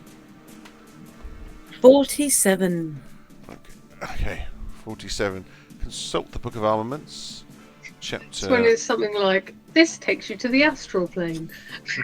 Oh, I'm already here. Right, are you ready? Was it 47? Yep. Okay. You and up to 3 creatures you choose within 30 feet of you have the invisible condition for 1 minute. This invisibility ends on a creature immediately after it makes an attack roll, deals damage, or casts a spell. So you get to go invisible, and you get to take up to 3 creatures with you. So I guess that's everyone. Oh, not quite everyone, but who's right? Who's further back? well, Paladir is the worst condition. Next is Dave. Can't reach. Okay. But isn't it 30 feet? Oh, did I say within 30 feet? Shitbags. I'm No. 35 He's away. 35. Okay, so it's everyone but everyone but the one that needs it. Okay, and there you go. Sorry. That would Actually, it doesn't matter. They get ethereal sight anyway. So, but you go It's irrelevant. invisible. I'm not sure if the spectres have it though. So does ethereal sight see through invisibility but not darkness? Or does No, it sees see through darkness as well. Actually, Okay. but only the ghost has it. The spectres don't. So the spectres will be the spectres don't see invisible. So you do become invisible to the spectres. Get that? It's Yeah. it's only the Isn't ghost. Didn't invisible. it say you and 3 other creatures? We might as well. Might as well. Okay. Let's go for it. If we're invisible to at least something. So what are you going to do? Muty, Dave and Demetrius? Yep. Okay, you guys are all invisible. Woo! That's quite useful for Demetrius because Demetrius is stunned and invisible. Hey. Elise. Normally don't have to I've find just it. realised. Elise.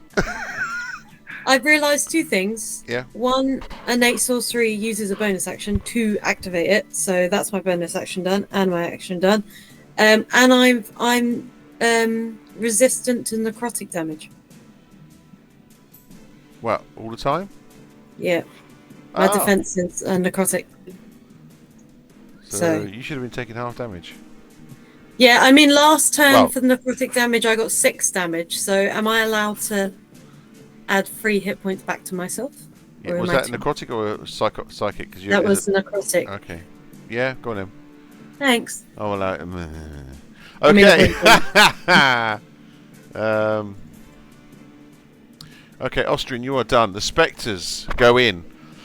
This spectre starts his turn. It's the only one left. Wait, no, that spectre died. That spectre got killed by Grimgar. He's not there.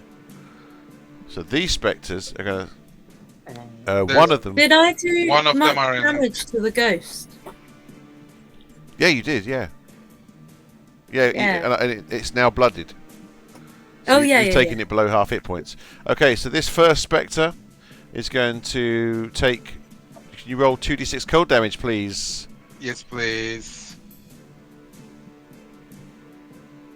Oh, nice. Almost max damage, but not quite. 5. Okay, so 5 damage on this one.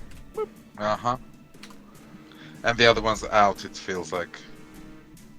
They are... Oh, Okay.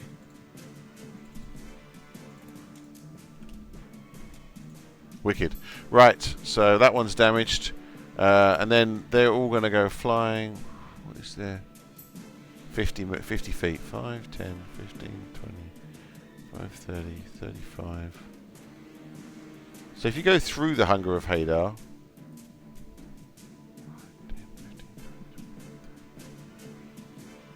Sorry, say again? Oh, wait. They're just going to keep going. They can't see you at the moment. Yeah, they're blinded, so they can't really move. Well, they're Correct basically... way. They are... They're actually going to fly right by you. They're going towards Grimgar. Because they can't see you. So they can get maximum movement. Fine. But, like, Okay. they cannot see through Hunger of Hadar, Gary. Like, the way you moved them, that would have been quite hard for them to do. Yeah. Well, basically, they know the rough direction of where you are because of the attack, but they can't see anything. So they basically just fly straight through the Hunger of Hadar. They're going up. They're doing maximum movement up to 100 feet. Oh, it is difficult terrain. It is difficult terrain. Shit. Okay, they're gonna have to Thank get. you. Okay, that's okay because they can still make it. They got 100 feet of Really? movement. Jesus. Yeah, because they're going double movement. They got 100 feet of movement. So 10, 20, 50, 60. Yep, they can make it. Because they're just going double movement. They can make it. They're just like they can't. They just completely ignore all of you. And because this is an astral space and you're floating everywhere, I'm going to make a random roll. If they just luck to fly through one of you. So I'm just going to roll a d20. If I get a 20 on any of the 3 rolls, no. Okay, they fly through you. Oh, basically, I was going to say they just by sheer chance fly right through it. They come right up to you, Grimgar. No, not my safety square. Um, Oh shit, 3 of them.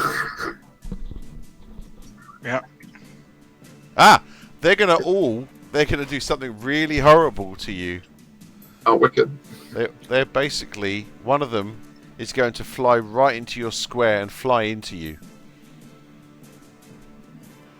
Oh, Harry, what you don't know is we're all invisible and you're not. Yes. Yes. Sorry. Right. Wow. Grimgar, you take a massive 1 damage Whoa.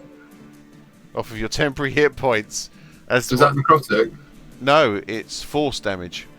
Okay, so my temporary hit points ran out a while ago. Yeah, basically, actually they're all going to do it. They're going to fly through you. That's going to be fun. Basically, have you ever seen that thing where the ghosts kind of go, and they're just literally like pummeling into your body. They've just kind of run through you, ending their turn all around you. Good. Yeah, so you're going to take 1 from the first one. Oh shit! 10 force damage from the second one. Alright. And 1 for what? It's a D10. Then I rolled a 1, a 10, a 1. So you take 12 force damage in total, and you got 3 of these spectres just all around you. One of them's literally in you. Baby. Okay. Muty. Tell me. And that's it. Yeah, it's your go. So you're controlling the hunger of Hadar at the moment, but there's nobody in it anymore. Yeah, I'm gonna leave it on. And to be fair, I'm invisible for 1 minute. I'm just gonna float away towards Dave, if that's alright. Yeah. I mean, you could have gone into combat. Oh wait, Grimgar, hold on. Yes, Grimgar's is... being attacked by 3 of them. Oh, Alright, guys, don't worry about me. You get advantage. It's the sure, cannons that are- I'll go hit them with my fists. Yeah, so one thing you have noticed is that these spectres are insanely weak compared to the ghost. Good. They still got 22 hit points, but they're weak. Yeah. Let's start hitting and see where this leads us. I'm going to fucking ghosts. stupid ghosts. I'm going to just start rolling. Yeah. Yep. Do I have advantage? You said. You do, because you're flanking. Beautiful. You're obviously your invisibility decloaks as you suddenly come out all fists blazing. Yeah, I know. 8 bludgeoning damage, the first hit. That's 4. Yeah. And I'm going to activate Stunning Strike, which essentially stuns. But it might be. Is it It's immune. immune? Ah, of course it is. Damn, this I'll is give literally you- anti-monk, anti-barbarian. This Yeah. area. So I shall keep hitting. Yep. That's all right. You don't have to waste it if you don't want to. I mean, you're pretty sure that this thing can't be stunned. Fair enough. 6 bludgeoning damage. So that's 3. Yeah. Yeah, it's like literally trying to swat mist. But the more that you do it, you do notice that the light of the spectre weakens as you hit it. So you are doing damage to it. Lovely, because this next one is 12 damage, so halved 6. Damn. This is actually fucking it up. It's only got 9 hit points left. You like And, literally, it's like, and the spectre's kind of like. Last one is 4 damage. Okay. That's pretty much it. Yeah, it's Or basically attack. starting to fade away already. It's kind of flickering with 5 hit points left. Nice. Nice. See, it's worth doing. Yep. And that's my turn. But Muti's character is like, he just doesn't want to get killed in Astral Plane. Like, that's definitely not It's him. not a great. I mean, this is completely outside of you're used to a dusty desert and wasteland. This is what the hell is this? It's like a dream. It is literally like a dream, like you're fighting in a dream. Yeah, safety first. Yeah. Self-preservation is key. Paladir, behind you, the ghost is sucking at your life, wiping your body out. In front of you is the bar that will release. What do you do? Obviously, trying to remove the bar is a free action. Yep. I'm going to start off with a bonus action, and I'm going to concentrate until I start glowing and using my inner radiance to cast a nice bright surround around me, Okay. which, by the way, also gives him 3 radiant damage. Which he takes. Because he's not immune to radiant damage. Cool. Oh, the wait, the Can ghost, the ghost isn't...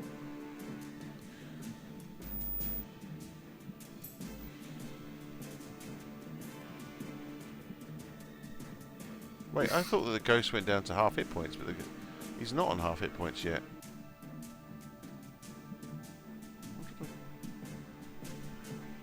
Can I take the free action to try and get the bar before taking my main action? Sorry, Ellie, I told you Austrian had got had blooded the ghost. You hadn't. Sorry. Sorry. Sounds like it was We'll close. get him though. next time. But it is now blooded. Now I've added the 3 radiant damage. Yay! It was all worth it. Yeah. Well, it's always all worth it. Yeah, the ghost like. Okay, I'll tell you what the. Oh, you already get advantage on your check. If you try to take the bar again, I'm going to give you advantage because of the radiant light that's shining from you. Okay, I'll try and move the bar. Okay. Oh, you're going to do that now. I'm going to try and do that, and then I'll decide what my action's going to be after that. Again, you suddenly find yourself face to face with this engineer caster. You hate this face now. You know that this is the face of the person that programmed the drones to slaughter citizens of Mechanus. You don't know how many, but you remember faintly that any in the area around it were called in. Obviously, they didn't kill the entire city. So you don't know quite what happened. The city was destroyed by whatever the Star's End falling means. But certainly they tried to do something to protect the city using this device. You're not quite sure. At some point you can do an investigation, but not right now. But your wheels lock. Make a wisdom check this time, but do it with advantage. Saving throw. No, a check. So no, sorry, yeah, saving throw. Shut up, Gary. Right. With advantage, though. Yes.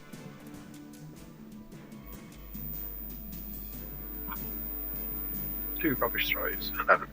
11. You're thrown physically and spin round again, unable to master the bar. The ghost is behind you. You still got an action left, don't forget. Yeah.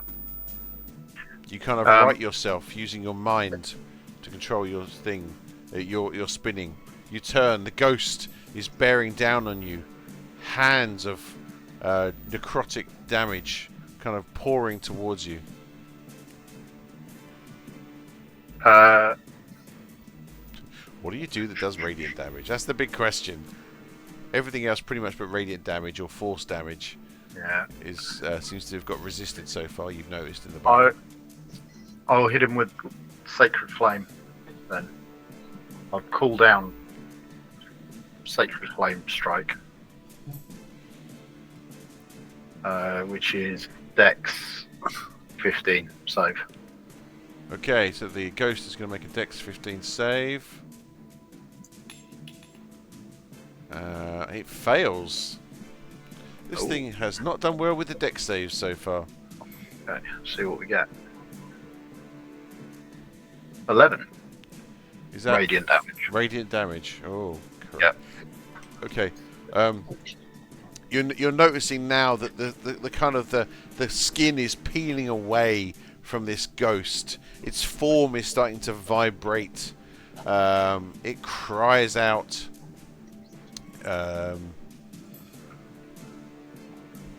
Oh, I forget that it heals itself when it attacks. Oh no, it doesn't. Not this one. Right. Okay. Yep. This thing is going to do a horrific visage against you. Just you. Make a wisdom saving throw. Again, I'm going to give you advantage because you have a passenger who's aiding you as you try to defeat this situation. 20. Oh, yeah, that's it. Yeah. Okay, you're now immune to that visage for the next 24 hours. So, he's shit out of luck. Not many people. And that's different visage from the last one. That's another one from the one. Yeah, that's not the possession. He tried to possess you before. All right. In horrific visage, everybody else, and now he's done you. I'm going to check on a recharge. Actually, let's try and roll it. No. It's a 6 on a D6 to recharge, so that is a very sketchy recharge roll. I got a 2. Okay, yeah. So he's going to make 2 withering attacks against you. So remembering that you hits AC 20. Oh, it's a fucking nat 20 on the first attack, and hits AC 13 on the second attack. On the 13, I'm going to react and do whatever it's called. I don't think you're going to get a chance. Okay. Can I use one of my things? Because we all roll dice to say a number. Can I use my number?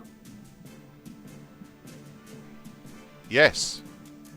Because my number is 11. Mine is 5, but I'm too far, I guess. But yes. 11? Can I change it to 11? Okay, yes. You remember this moment when you were travelling through the many futures. This was the moment that Palladir died. And you knew that if Palladir just shifts to the left a second before it happens, he will live. You call out to Palladir, "Shift left!" Palladir moves so slightly, and the hand just sweeps down. With an 11, he gets AC 16. Still hits. I've only got 12. Okay, have you got anything to deflect for? Deflect strike only adds +3, doesn't it? Oh, so you can save the second one. Yeah.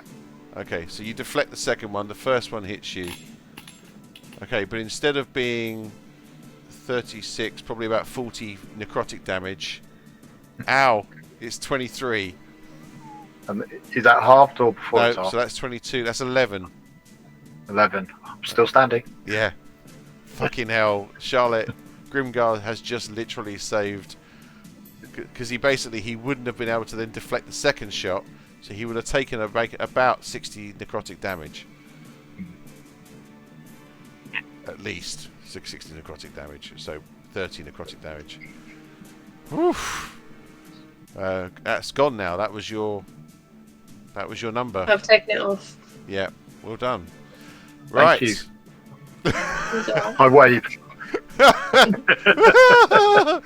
Yeah, Paladin. I wave like this because I'm stunned. I can't see you. Oh, you're true. You're invisible.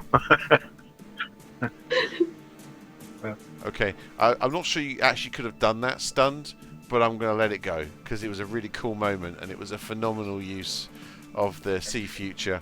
We've left. We've left. You can't hear her, but you can't see her. Sorry, but you can still hear her. Right. I thought it. All right, back to the top. Dave, is any of the hit points that you've got not necrotic, Alex? Has it all been necrotic? There was some psychic earlier, wasn't there? Oh, God. Yeah, he took 5 psychic from the last wave. Yeah. Okay. But I desperately need a long rest. Yeah. I'll tell you what. Dave's just going to do mass healing word. He's just going to do mass healing word on everybody. Because everyone's taken some damage. And he's just going to hope. Everyone, hold fast! You've got this! It's a 60-foot radius, so it's definitely going to reach everyone. Everybody is healed for 9 damage. Ooh. I think I can only take 5 extra. Well, then get 5 back. Anyone that's taken necrotic damage doesn't get it back. But if you've taken any psychic damage, which I think you all did from the wave, took psychic damage, you at least will get that back. How does that work? Does it like heal your brain? Yeah, well, it's magically healing your brain. Yeah, it's probably tears in your mind. Okay, so that was a bonus action. So as an action again, he's going to...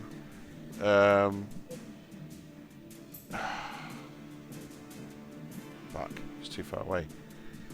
You're going to do 1, 2. Am I in the middle of this like clump of ghosts? Yes. I'll move Brilliant. him there so you know. No, I'll move him there. Slightly meta. I'm going to move him there. And Dave's going to attack him. So... he's going to use True Strike again. It's a cantrip. Does radiant damage. Hits AC 19. It's advantaged, so I'll roll for the crit. Don't get a crit. That would have been a miss. So that is 1d6 plus 3 radiant damage. 6 radiant damage. True Strike's really good in this situation, actually. Oh, fuck. Oh, bollocks. Right. That's the one that hasn't been hurt yet. So now they've all been wounded. Ha ha ha. And it's radiant damage, so it doesn't get resisted. Well done, Dave. Another good go from Dave. Right, Demetrius, you need to make a. You need to make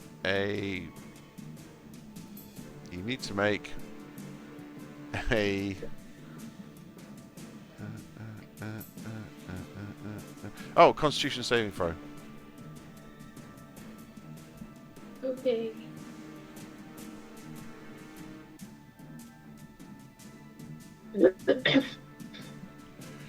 Okay, you break free of the stun. 2. You kind of cry. You cry out one last cry for release, and kind of shift it from your mind. However, fear rips through you because you know that at any second, that wave is going to hit again,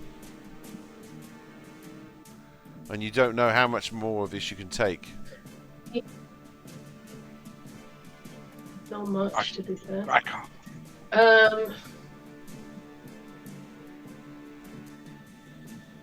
My thing is that I need to, realistically, I can't do too much other than just slowly keep moving towards the ghost. You're going to move towards the ghost. Well, my thought, I think I'll probably do more damage.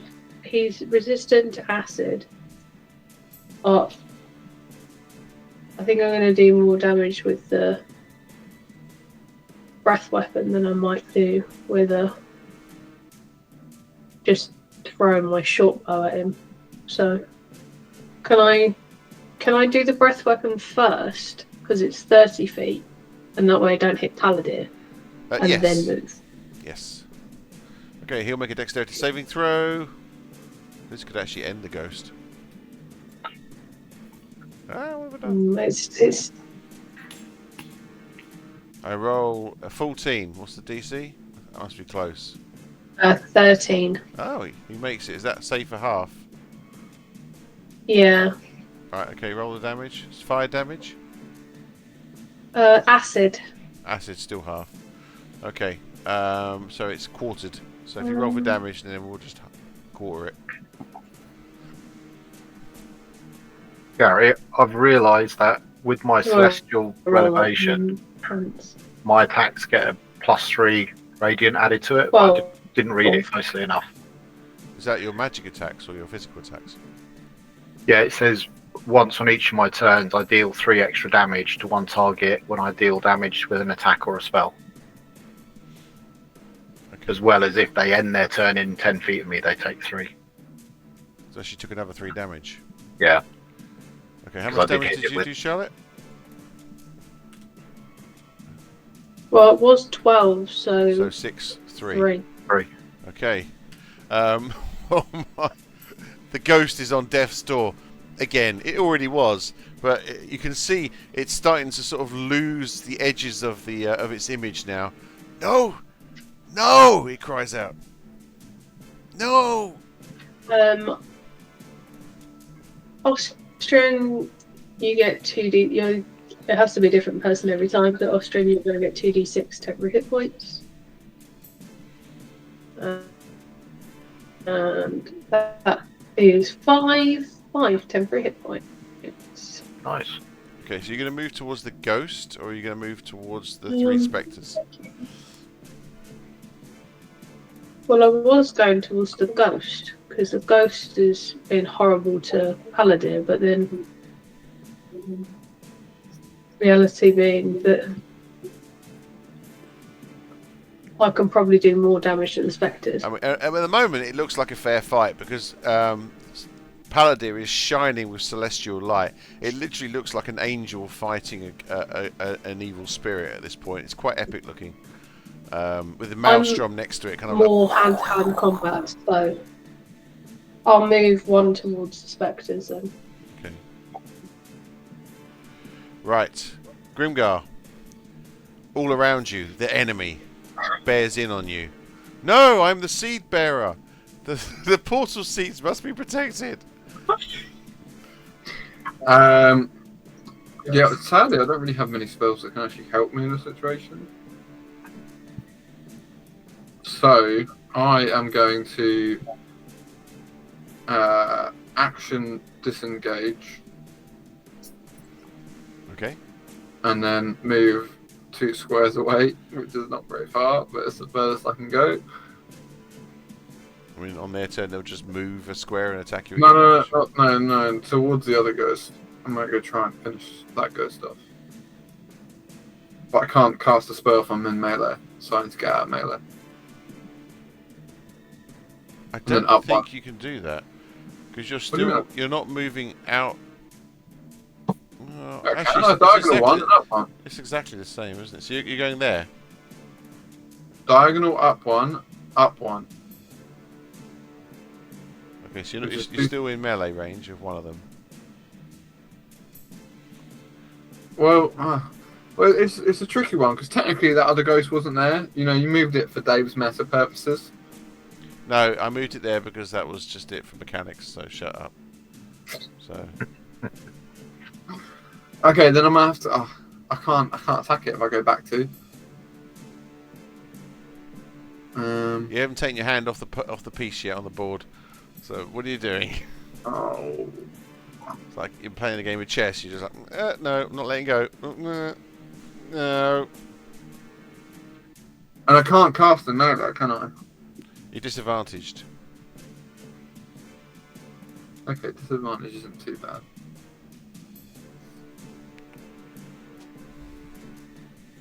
Well, I'm gonna go for it. I'm just praying to God that if I kill this big ghost, it might, dissipate these other ones. I think you're onto something there.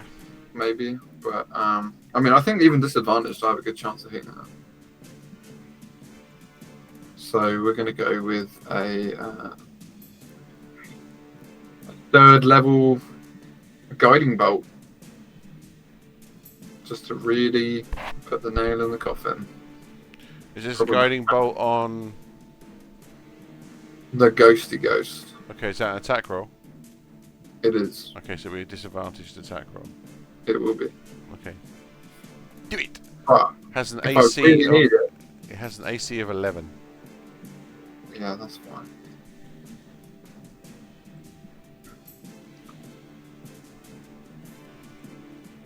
Disadvantage.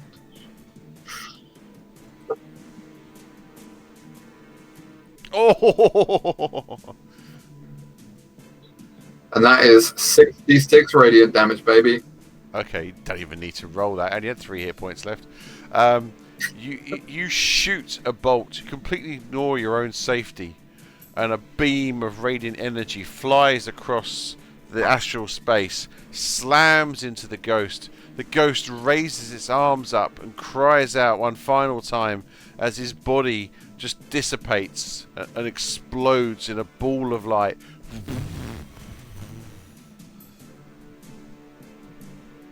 You got any other And then actions? The other ghosts. What's that? No. Okay. I guess that's still there. Well, I was Yeah. kind of hoping that they'd kind of just go away. No. Okay, that's fine. Well, then I'm going to just shoot the one that Muti already damaged. Okay, they've all been To damaged. be fair, he was the one that was summoning them, so we won't have any more. No, he That's wasn't. These spirits are seeping out of the machine. So they're basically, that machine is full of hundreds, if not thousands, of spirits, and the spirits are just basically squeezing out of the machine as the machine is starting to vibrate and pulse. Boom, boom. So every time that machine pulses now, more of these spirits are going to be released. They could be spectres, they could be ghosts. Hope for spectres.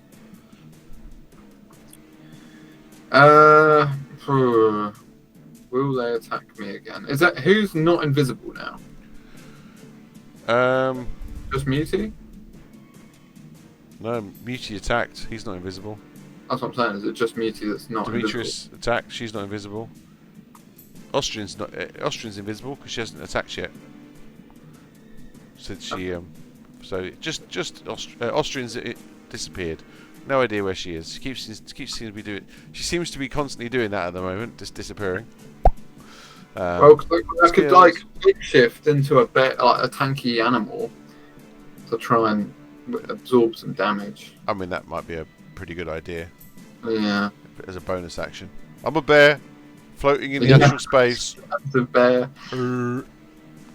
I think probably the bear is the best bet in terms of hit points. You're about to be hit for a lot of necrotic damage, so it might be a good idea.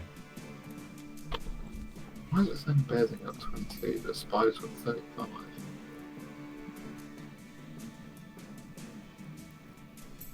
I mean, you haven't really got many big tanky creatures to change into anymore because you're not Circle of the Moon. Yeah, I know, that's fine. But even like 20 hit points from a bear is going to be bloody useful right now. Life or death, Yeah. innit? I think well, D&D Beyond's definitely not right. It's showing that the bear's only got 22 hit points, but the bear's got 34 on here. And then it's saying that the spider's got 35 hit points. A black bear, is this what you're changing into, or brown bear? Oh, it's because of my... Right, I get it. But that changed. It's because they've still got the saved thing from where I had 9 temporary hit points if I shapeshifted, but obviously I don't get that anymore because I'm not Druid of the Moon. No. So if it's a black bear, it's 19 hit points. If it's a brown bear, it's 22 hit points. It's a brown bear. Yeah, 22 is right. Yeah, it's cool. It's just because of the Circle of the Moon stuff, it didn't get rid of it yet. The temporary hit points, but I can get rid Right. of it. Okay. Cool. So yeah, I'm just gonna then poof into a brown bear out my starry archer form, and just be a floating bear. Right. The machine pulses, and another wave of green energy. You fear ripples through you. Oh God. Not again. Whoa. The energy flows through you. This time, it just literally explodes, pushing you all back one square. On the plus side, bear is just as charismatic as I am.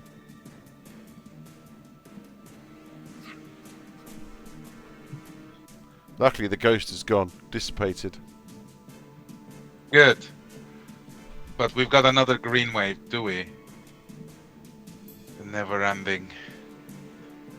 Hang on, I'll just back in a few seconds, hold on. It is almost midnight here, guys, so just a heads up. It should be finishing any second. Hopefully. Depending on what Alex does next. Right. Yeah. Oh, he's gone. I don't want to describe Yeah, him. it's just said 2 seconds, I'll be back.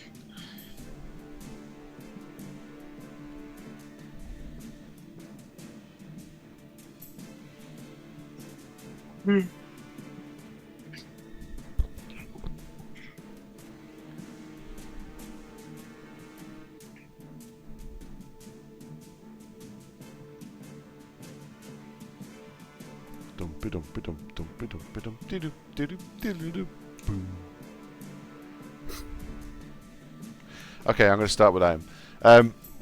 The green energy flows through all of you. This time you're all shoved back 5 feet. That's everybody, including the spirits. As the energy of this pulse is so bright. You're standing in a tower high above the city, looking down. You cannot believe what is happening to your city. You are Michaelmas, and you are the mayor of Mechanus. You pulse. You pace up and down, looking at the city. Your advisors are standing there. Above your head, you literally in the glass dome at the top of this tower, you can see these rocks slamming all around you. In the distance, you can see a volcano erupting. Clouds of dark mass shoot into the sky. Red lava starts to pour down the side of the mountain. You see a shard of obsidian crashing into the ground. You turn to your advisors. Is this the end? Can we survive this? They look at you. The engineer has a plan, sire. He's come up with a machine that can bolster the arcane forge. He thinks with enough power we'll be able to shield the city and survive. Excellent, excellent. Take me to it now. One of the advisors nods, stands up, grabs hold of him and teleports. The engineer stands before him. My Lord Mayor, Michaelmas. We have been feeding the machine, but there's not enough power to protect. If we can feed it more, we can probably protect the main city buildings, but it will require more sacrifice, my lord. As he's talking, the mayor turns and he can see a stream of humans going into this. What's happening to all of those people? Well, sire, the only way to try and... I don't know how to say this, but the Arcane Forge has died. What? Yes, well, I thought if I could feed it life force, that it would grow stronger, like the one at Haven. But it's not working. In fact, well, it's gone, sire. The only way we're able to keep it going is just keep feeding more souls into it. The mayor looks aghast. Souls? We're feeding the souls of our people into the machine. We are. If we can do it enough, I'm sure my calculations are correct. We'll be able to restart the Arcane Forge. It'll work, sire. It'll work. How many more lives do you need? Sire, probably only a few. He says. He turns to his advisors. We must sacrifice ourselves. We cannot keep asking the people to do this. Quick. Stop the queue. Send me. Sorry, you can't. You're the mayor of the city. There is no city! If we do not do this, the city has fallen. As you will. He guides some of the drones. The drones grab hold of you. You prepare yourself for a noble sacrifice. This is what it means to lead. This is what it means to make the ultimate sacrifice. You're led up the platform. You turn. You can see the people behind you. Are we going to safety, sire? You smile. The lie is easily on the tongue. Of course. Follow me through, brave citizens, to a new future. You turn. You step through the portal. And you make one final silent scream as your body is ripped apart. And your soul is absorbed into the machine. The pulse throws you back. This time, it's a Constitution saving throw. The trauma's not so bad on this one. A noble sacrifice well made, but futile. But now you know the Arcane Forge here is dead. There's a moment, Palladir, when you hear a sigh from within your soul. Your patron sheds what can only be considered like a sigh of sadness. What's happening here is this machine has used death to try and keep the Arcane Forge alive. All it has done is created another power source to keep the drones going. But in doing so, the souls that were absorbed have been tortured and kept alive for hundreds of years. This abomination needs to be destroyed. The voice inside your head from your patron calls out to you, Palladir, remove the bar. This monstrosity must be removed. The Arcane Forge must be allowed to rest. I can feel the anguish. The forge is dead, but yet it still is being kept conscious by the suffering of these people. It is torturous. It is a cry of pain that ripples across the astral plane. Remove it now. Anyway, what Constitution saving throws? Oh, Grimgar's okay. I'm going no, to you're lock it. Actually, I haven't rolled yet. Oh, sorry, I was looking at your damage roll. I saw 29. I was like, good damn. Good damn, man. Do I still get advantage going? I am okay yes, though. you do. Okay. You go to grab the bar one more time. Grimgar is fine. Ostrin fails. Demetrius is okay. Muti, did you say you were going to lucky it? nah. I'm Okay. inspired. Is it a D6 or D4 for inspiration? Okay. All those that are that fail their save take 18 bludgeoning damage. How much is inspiration? Ooh. Is it Bludgeoning. D4 or D6 for bardic? It depends. It might be a D8 as well. It's a D8. It depends. Yeah. Okay, well I have bardic inspiration. It's a D8 now. Now that he's 5th level. 17 though. Okay, you're fine. The DC is 16. Whew.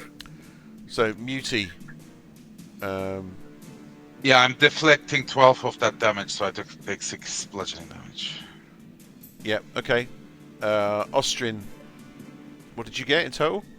17. Okay, you're fine. Oh, Palladir. Palladir. With advantage, I still only got 4. You only got 4. I rolled a 1 and a Shit. 2. Okay. So is Palladir the only one that fails it? Yeah. Okay. Palladir, you take 18 bludgeoning damage. That's taking me out. Okay. No. You I'll save shift. you. You go unconscious. Suddenly, your body glows brighter than the sun, brighter than the stars. You see Palladir suddenly rise up, suffused with energy. There's a pulse of healing. You're healed back to full hit points. Your patron flows into you. Palladir, take the bar. Now! You have one chance to take the bar. Make a wisdom saving throw with advantage. Wisdom save, right? You know that this energy flowing through you, this healing, is temporary. 15. 15. Do you have any bardic inspiration? The 16 of it. What does Dave give us every morning? Temporary hit points. Temporary hit Is points. it just temporary? Yeah. And a kiss.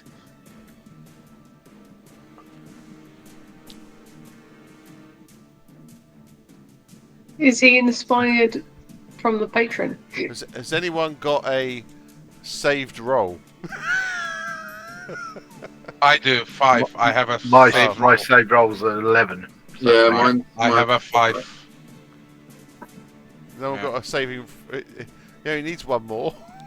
Oh, I have a 12, but Ellie has a 15, but she's muted. I have a 15. Sorry, I thought I said that, but that's no use, is it? Yes, it is. A 12 or more. That's a bit meta, but I'm just But telling you. I do have a 12, and a 15 is pretty good, so maybe I can use mine. I don't know. Worst comes to worst, we bring out the Ember Staff, but I'd rather not. That wouldn't work. That doesn't help. Oh. Not unless you You were... come back. Yeah, that doesn't help Palladir. Palladir, Oh, it's okay. I'm going to be fine. Oh, I thought that was for everybody. That would have been... No. I personally think the better option is to take the 12. Yeah. Just because. Yeah. I will be the saviour. It's okay. Because a 15 could be used later on, whereas the 12 fits Grimgar perfect. calls out to you. Steel yourself, Palladir. You can do this. Whoa, hold up. This is my moment. All right, you say. What are you going to say? What about think of the seed? Life is too short to let your team down. Get up, bitch.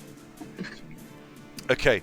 The words from some distance. You're in a semi-conscious, semi-deific state of just sheer rapture. As the patron pulses through you, you've never felt so powerful, Palladir. Your hand reaches out. The face of the engineer appears before you, but you know now what the engineer did. And you call out to him. You failed. You failed. This cannot go on. The engineer cries out. He releases his hand on the bar. The immovable rod moves and attunes itself to you. And suddenly the lid of this device explodes open. Hundreds of souls. You see the soul of Sally, of Michaelmas, of all of those souls that were absorbed by the machine fly free.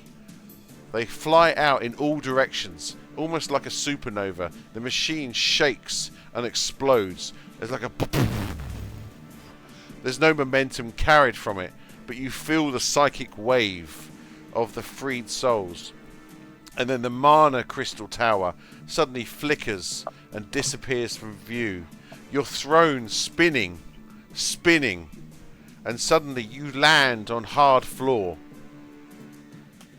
And you find yourself back from whence you came, in the hall, landing on the floor.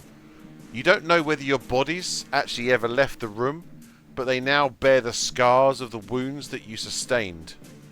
The drones all around you collapse to the ground, their energy dissipated, the necrotic force, the lightning fades. I can't show it on the map because I haven't done it right to do that. The lightning fades, the room goes dark. And you feel, Palladir, the soul of the patron leave you. And you get a sort of a faint sense of thankfulness, of conclusion. You're lying on the floor, and in your hand is an immovable rod, attuned to you. You've now gained an immovable rod. Woo. So an immovable rod is an incredibly rare and powerful artifact. Basically, you can place it anywhere, and it will not move. It cannot be moved. You know, so imagine if a rock is falling on your head from a great distance. You put the rod above you. If someone's running towards you, you place the rod. People use it for climbing because you release and move it again. As soon as you place it anywhere, it cannot move.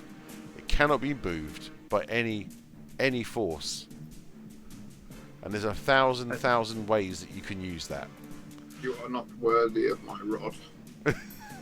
Yeah, you've gained a rod of... I think it's called a... Is it the immovable rod? A rod of... It's like Thor's hammer, but it's Paladin. That's what I said, it's like Mjolnir. Yes, yeah. Nice. Yeah. Movable rod. Okay. Does it cost greater restoration? No, it does not. Aww. How big is his rod? It's the length of your forearm. Damn. It is a big rod. Okay, so it can be moved, but it can hold up to 8,000 pounds of weight. That's a lot of pounds. That's like 3.5 tons. Yeah, this flat iron rod has a button on one end. Grimgar's You can thinking, use an how much action- food did I make? You use an action and cause the rod to become magically fixed in place until you or another creature uses an action to push the button again. This is true, but this is not true because only you can do that, Palladir, because you are attuned to it. This one is it's kind of a special movable rod. The rod doesn't even move, even if it's defying gravity. It can hold up to 8,000 pounds. More weight causes the rod to deactivate and fall. A creature can use an action to make a DC 30 strength check, moving the fixed rod up to 10 feet if successful. Yeah, okay, so a Titan might be able to move it. Right. Okay. So did he lose his patron then? No, not at all. Oh. The patron was trying to find out what had happened to the Arcane Forge here. But the Arcane Forge never had a consciousness like... You know this now. Some of you have retained memories now from Mechanus when it was a live city. It's a strange mixture of memories of a city so alien to what you're used to. A city that had buildings made of glass and metal is completely alien to you, but it was destroyed thoroughly. You don't know, you only know the bits that you glimpsed at, so you don't have access to all their memories. You don't know what Star's End is, but all you know is that one of them heard someone call out, Star's End is falling. Yes, okay. You pick yourselves up. And I'm going to end the adventure there, so that Ojo can go to bed. Thanks, Gary. I mean, you guys can carry on. It's just... No, I need to go for a wee. It's 12:15. Yeah. But that was so... it was so transformative that you all gain a level Oh, to level nice. 6. Yeah. Finally, I can hit in force damage. I now get another tree effect, so I can put the roots out, grab an enemy and drag them to me. Night, everyone. I'm out. Right. Bye. Night.